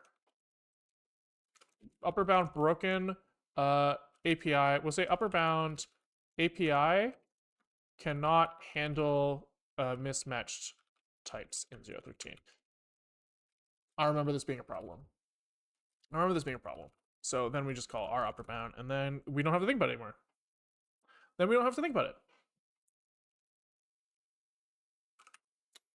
And then it should be good. So then what were we doing? We can like call get die for instruction. So I guess what we want to do now is we, instead of wanting to do this, we want to like look up the function for the specific, okay, well, hold on for a second. Let's fix this. Return. We do need to return the values that we want to return. So let's look, we can just kind of pick a function or an address in the range of like do print. This is a lot of stuff. There we go. So we can maybe pick a address in this range and just call this and see if it works. And we should probably like boundary test as well, right? So we should test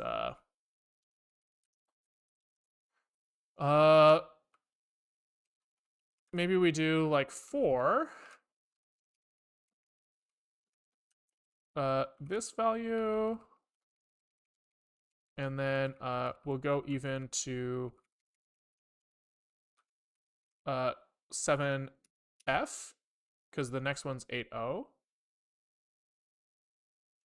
Here we are going to do pointer. We're going to say info get die for instruction at p. I guess it's actually not get die. We actually kind of, oh yeah, we do want die. We don't need the range. Then we're just going to print the function name. Yeah. Got this. Unable to resolve comp time value. So here we probably have to do something more like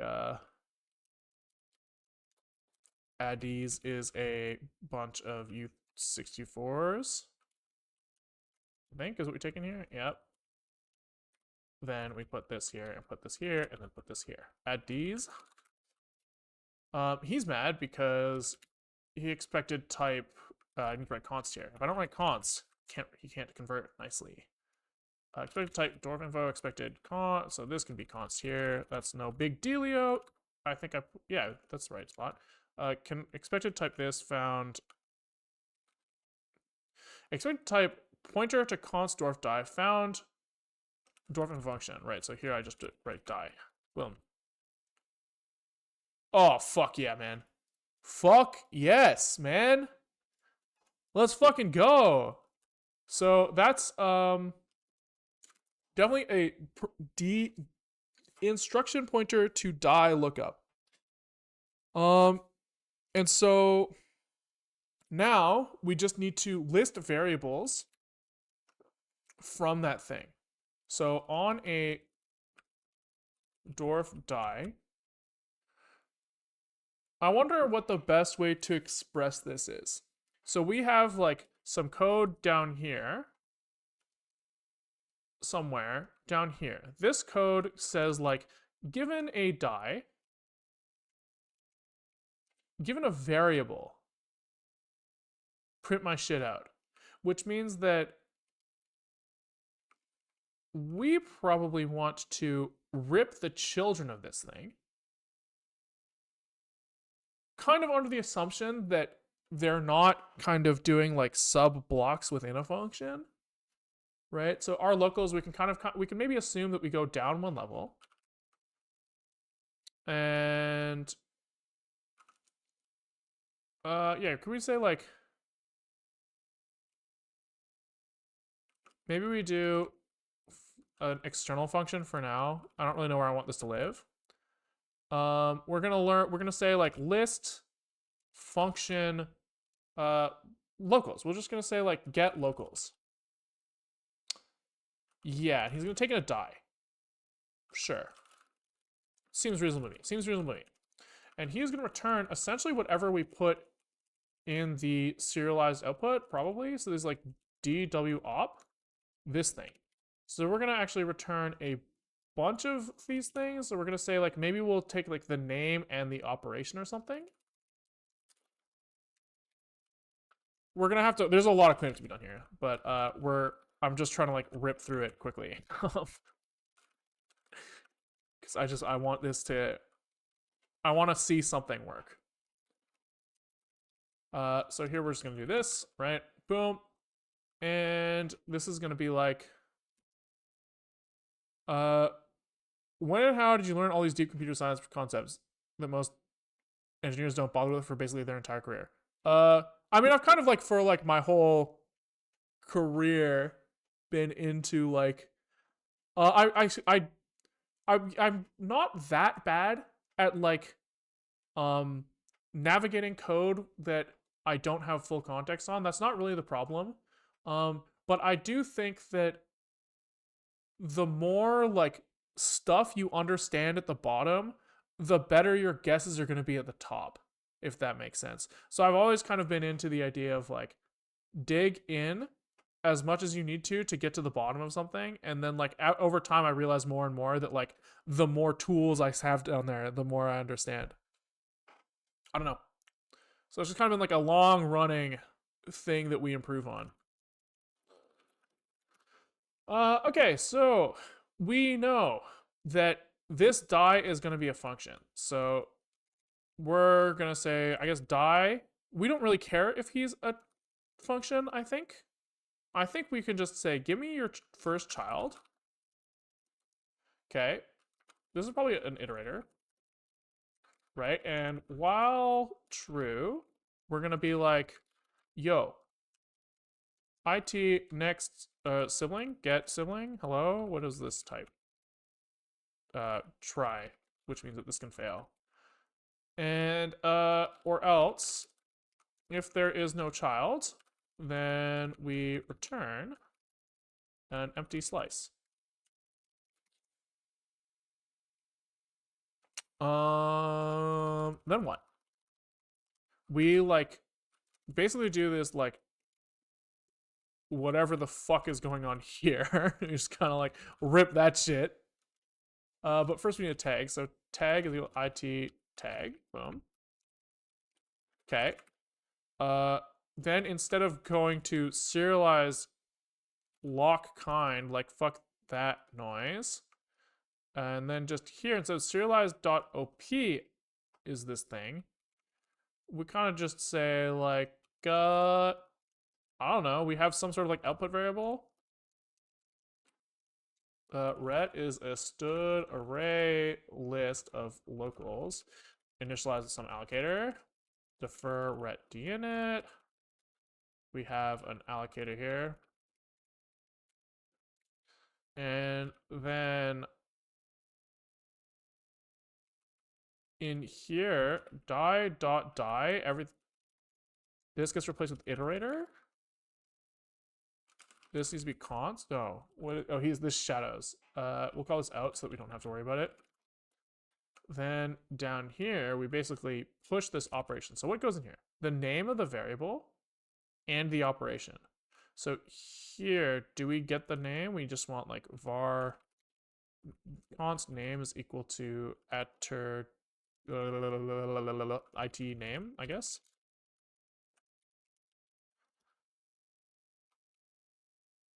Yeah, okay, sure. We'll kind of put this here. I don't know, it doesn't fucking matter.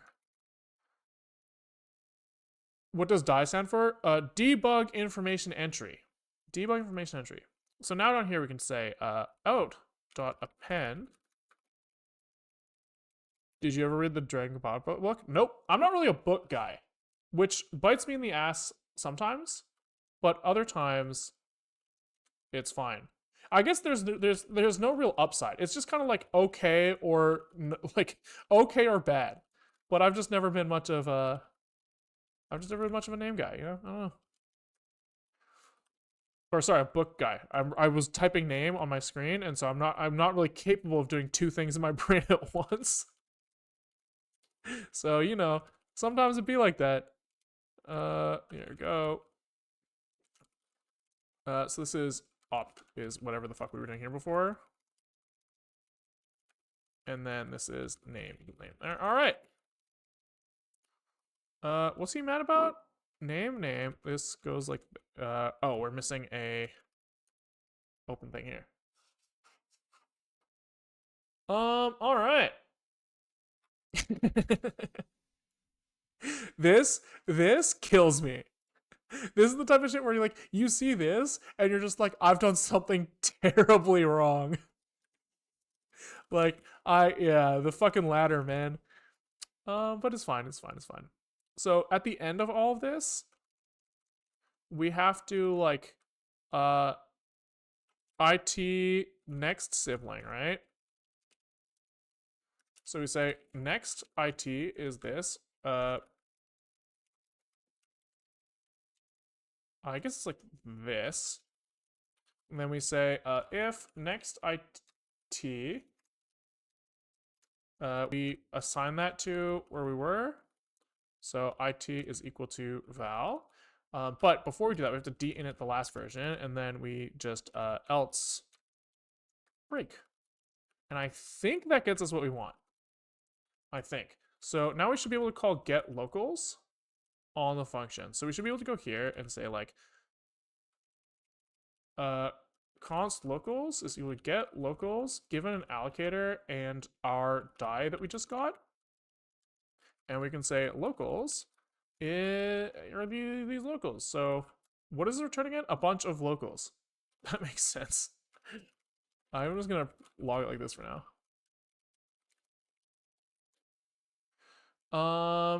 He's mad because at 279 we're doing something fucking brain dead. So IT is DWARF die. DWARF atter expects a DWARF die. So what the fuck is the problem? Expected type question mark star C import DWARF die s found DWARF die. Oh, I see. It's IT.die because we have an internal thing and an external thing.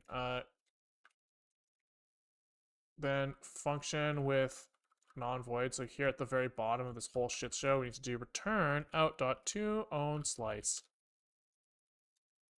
All right. God, I have a lot of cleanup to do. But it does look like we have our single variable x here. Now the name is okay, we'll do this. We'll say locals, and then we'll say for locals, we have each local, right? We print local name is local any, and then we'll say local name local op. Okay. He's mad because we probably need to try this bad boy. Okay, so we resolve the function and we see our one local variable x, and we can probably hopefully change this now. So if we see const y is a u32.5, we make sure that he's used as well here. We now see x and y. So let's fucking go. Now the address moved, so one of these wasn't right, but whatever. Okay. Now we are one step away from stitching this all together. I forgot what time we did this at, but it's okay. So I think we just fucking run it home. So we're a little over, but that's okay. I'm willing to take that today. And I want to say that we are going to list locals on breakpoint. All right. So it is time for, actually, never mind. I was going to say that we should remove this file, but if we are in prototype mode, we're just trying to rip shit, right? We can actually get away with not doing that. So we can just leave main in here, which is kind of funny. And then from our debugger, we can say const dwarf is equal to import dwarf test.zig, and we just won't call main. And then on launch of our thing, we're gonna say var const dwarf data is dwarf info is going to be try dwarf get dwarf info init with an allocator and the args exe. Boom. All right. This shit is going to make it into our debugger, surely, right? Surely. I don't really know, but you know, maybe. I guess maybe he's responsible for initializing that.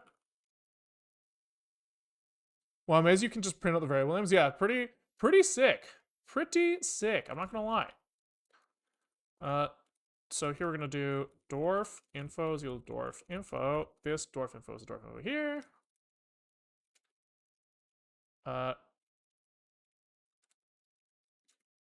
Values next. Yeah. So that's what we're trying to do. I'm trying to integrate with the debugger. So it's just gonna be that on breakpoint. Maybe this doesn't live in the debugger as he is right now. I think it actually doesn't, which is kind of interesting.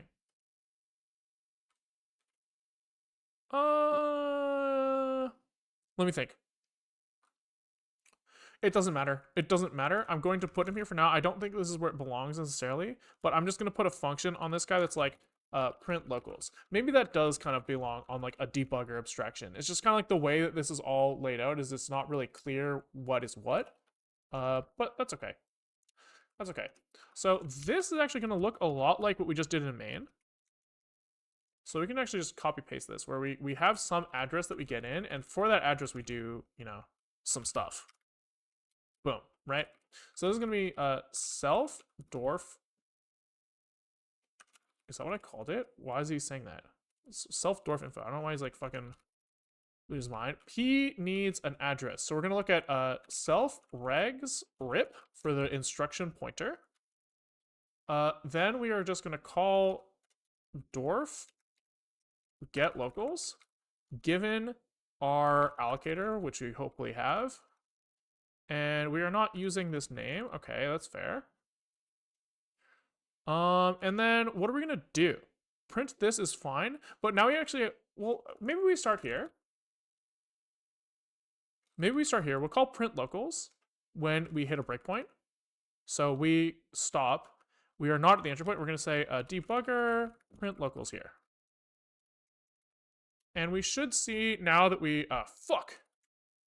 so in our build zig, we need to link against the dwarf thing on our debugger. That makes sense. We are using a library, and we should link against that library. So get dive for instructions not marked pub. That's fair. That is fair. Let's make that guy public for now. I don't know if I want him to be, but again, we are just fucking ripping it right now. 51, oopsies. 51, he wants to return an error, which is fair. So we write try here. Okay. So let's run now dsphero. And we hope to see, okay, first let's, if you delete the defer of the general purpose allocator, then you don't see the leaks and the leaks go away. But we are seeing here that we are stopping at print loop, and when we stop there, we print out its local variables, which is really good for us. That's like integrated with the debugger. Now the only piece here is that we actually have to like get the values, which should be really easy actually, really easy. It's just like so switch on local op, right? It depends on how the thing is stored in the dwarf memory, but we right now know that the only thing we need to worry about is fbreg. I guess else we'll log this, and we'll just say we have a local but we don't know how to like local s with unhandled op, we'll say. Right, so we know that there's a variable there, but we don't know how to like get its value. But for this, we definitely do. So we have a DWAP with an I64. So we have to get the base pointer, which we have, self regs RBP, right? Fix me, this might not be valid, smile, right? But you know, we're assuming for now. We look at the base pointer, and then we add value. And we say, this is the adder, right? Then we do a ptrace. We ask the Linux kernel, hey, bro, could you get me some address from our like friend's memory over there? I promise we're friends. Like he knows me. I swear. I go to his house all the time. And we're gonna say peek the address of adder. I guess we'll call it address. And this is going to give us some value. So we're gonna say var val is a u64, I think is what's supposed to be here. We will make it 0, and then we will kind of like go val. Now, we haven't really considered at all the fact that we don't know what type this is. I'm sure that that's like an attribute that we can get from that, but for now, we can just kind of say,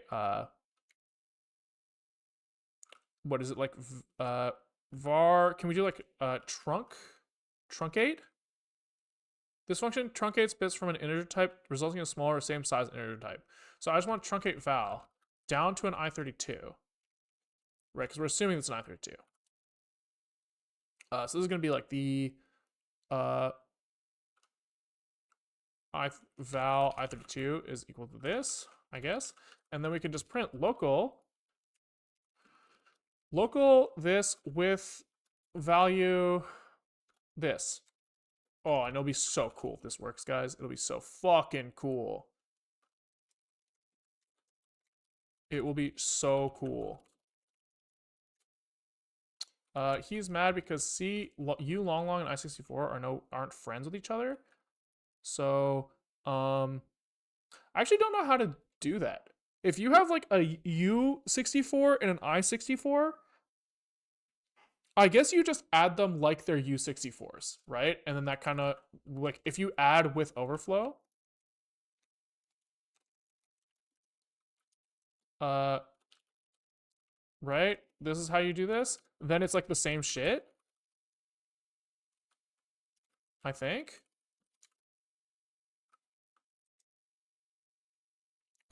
Expected usize got pointer, so this has to be int from pointer, like this.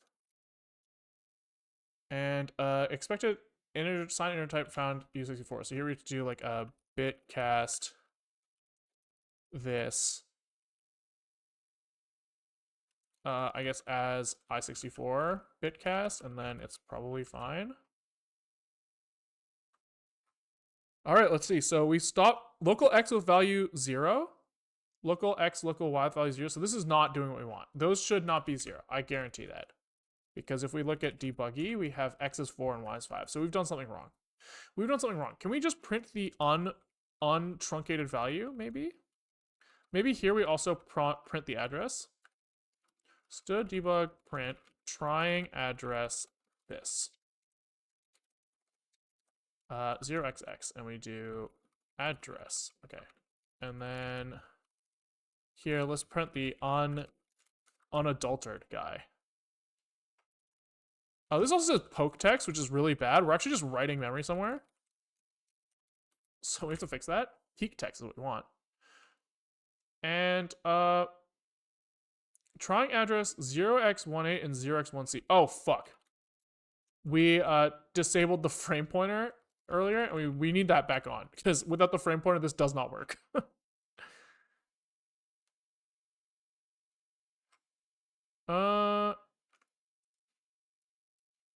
Okay. This is not good, but we're getting somewhere. So let's we are trying address. Let's try to get like what address we're trying. So I think that this should be consistent enough that we can check. Well, okay, let's say let's double check this add was right from this and this. So this is going to be self regs rbp and v. Let's just make sure that we got the addition right. So we are trying to go 50 from 450 from 470 plus -20. Yeah, that makes sense. So this is just down 2. So the addition seems right, but the pulling of the value does not seem right. So what's going on there? Let's GDB, I guess. Break on debuggy, do print loop. Run it, and can we info regs? Info registers? There we go. So here our base pointer is 3620, which I don't know if it's fair to test that. So we're at, stopped at 051. So here our RIP is 05C, so kind of same area, right? Same area.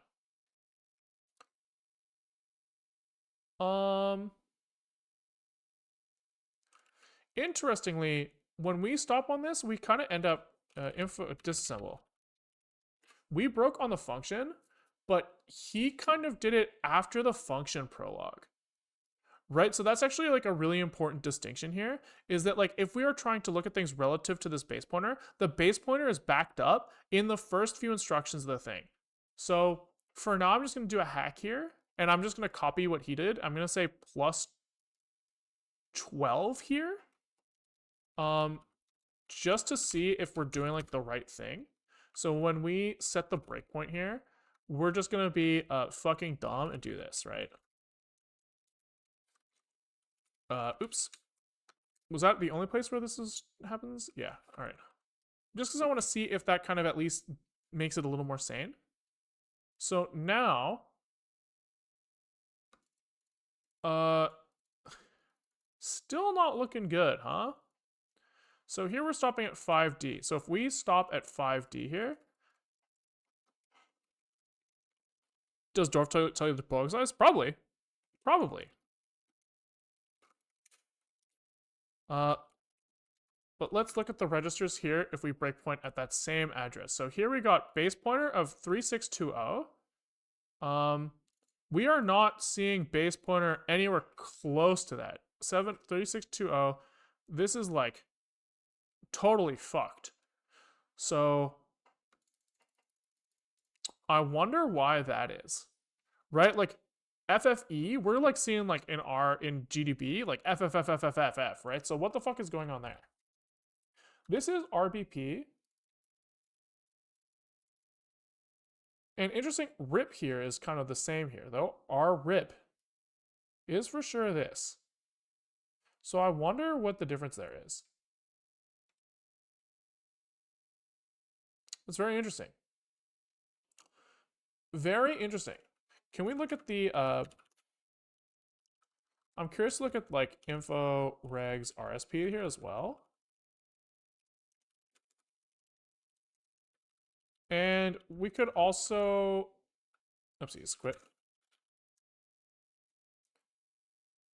So are these like base pointer and stack pointer like consistent with each other is a question I want to know the answer. So this is stopped at. Oh, oops, I didn't mean to log this here. But this stack pointer and this base pointer are like consistent with each other, which is kind of like a good sign. It might just mean that like under GDB, for whatever reason, we're maybe seeing a different, you know, something a little different for whatever reason. I am quite confused though, I'm not gonna lie. Print locals. So is it possible? So when we call wait on our debugger, he gets the registers right after breaking and then assigns the registers here. So they should be pretty sane. I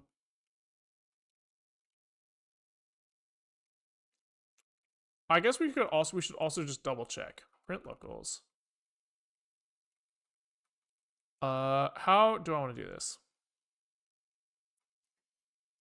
I want to go back to truncate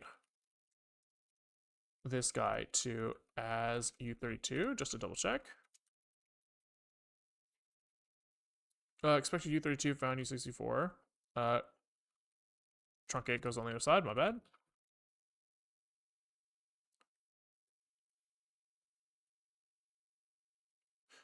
Am I looking at the wrong side? Am I looking at the wrong side? I have a variable at some address, and he goes on for the next n bits. So do I want the top half? No, little Indian is the smallest bytes first. Can we look at like this is hex with no truncation? I just want to see if like it's possible that I'm not understanding like memory layout or something.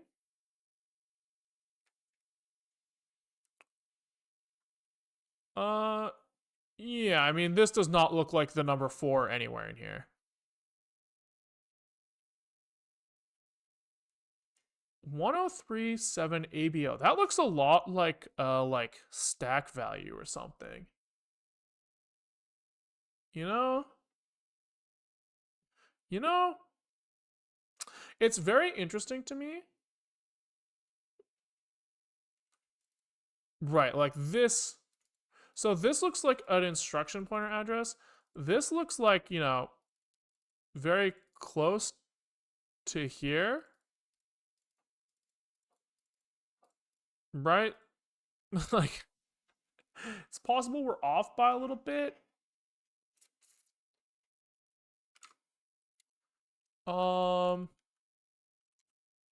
Debuggy do print loop. Is it that number plus something? I don't think so. I don't think so. So disassemble. I want to make sure that we are breaking. Well, are we? Wait a second. Maybe that's sane. Because maybe is our value loaded at this point? PX. No. Now it's set. So can we just kind of breakpoint here instead? That makes a lot of sense. So we have to get after this. So let's go plus 30. Plus 30. So the plus be 12b minus 12 because stack is going down. This is plus instruction pointer though. So I think no.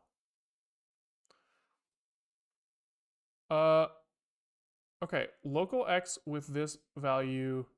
Oh, wait. I see a 4 and a 5 in here. I see a 4 and a 5 in here. So I think we got there. I think we're there. We just have to truncate the thing again. I think. So can we do print locals? Where the fuck is that? Where do we write that function? Here. We just need to make sure that this thing is truncated. As U32 truncate. Come on, baby. Let's fucking see it. Oh, let's fucking go. Local x with value 4, local y with value 5. Let's fucking go. And, okay, let's get a little crazy here. And let's do 4 plus val and 5 plus val. So now we should see them kind of increment as we go. Int cast here. So as U30, I32. Now there's a chance that we need to adjust our like offset of where we're going to actually jump to here. Because of the fact that like the add might take up more instructions. This is interesting now where we're actually not seeing any locals. So it's possible that by doing this addition, we have changed the type to one that we do not handle right now, which is unfortunate for us. So can we run DWARF test? Can we go back to the version of DWARF test that was like creating a object for us to look at? So I think that's down here. Serialized thing. We need the DWARF iterator there. So that was from here. And let's zig build and run DWARF test. And then we should be able to take a little quick peek at Firefox output JSON again. And let's see, let's hope it's still number 358, I think was what we were looking at before. Do print loop. He has a variable x, but now it is DW tag variable, which I think it always was. Wait, no, this feels right because we have FB reg negative 40 and FB reg negative 36. So I actually don't know. DW tag variable. Yeah, so get locals is using that. Oh, but the location might not be working anymore. Here we'll do a std log warn no location value. And if that is the case, then we are going to undo that change because we have not, we're not going too crazy right now.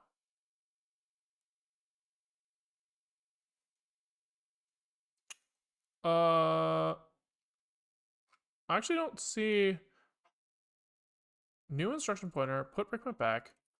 What am I missing?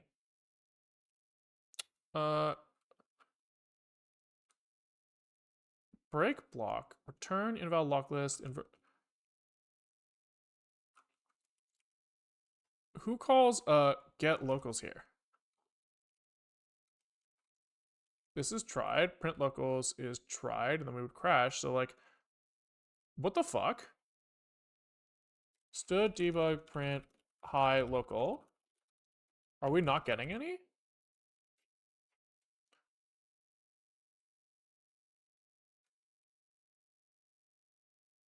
What function does it think we're in? What function does it think we're in? It's possible that our offsets are like fucked up now. Got die this. Right? Like what is he saying over here, you know?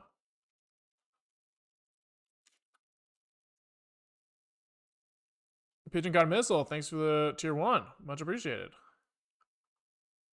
So we are seeing do print loop 2, do print loop 2, do print loop 2. So it actually looks like the do print loop is not getting hit, probably because we're getting stupid here with this breakpoint, right? So can we go into GDB and zig, or sorry, what am I saying? Breakpoint at do print loop. Nope. At debuggy.doPrintLoop, run it, disassemble. And here we want to be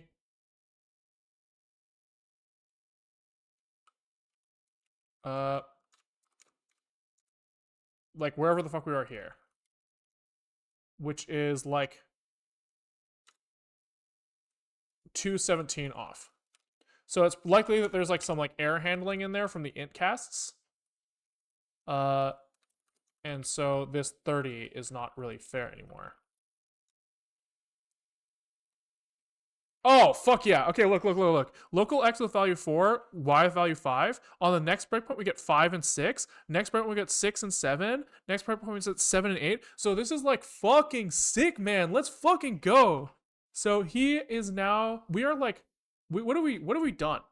We walked in happy hour. We like finished up some of our like tree walking so that we could like visualize the whole dwarf tree.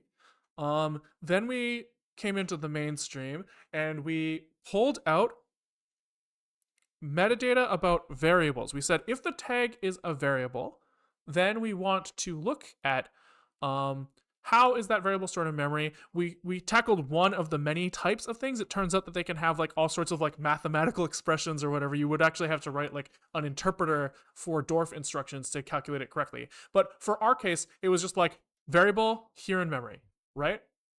Well, not quite here in memory. It's here in memory relative to the stack pointer.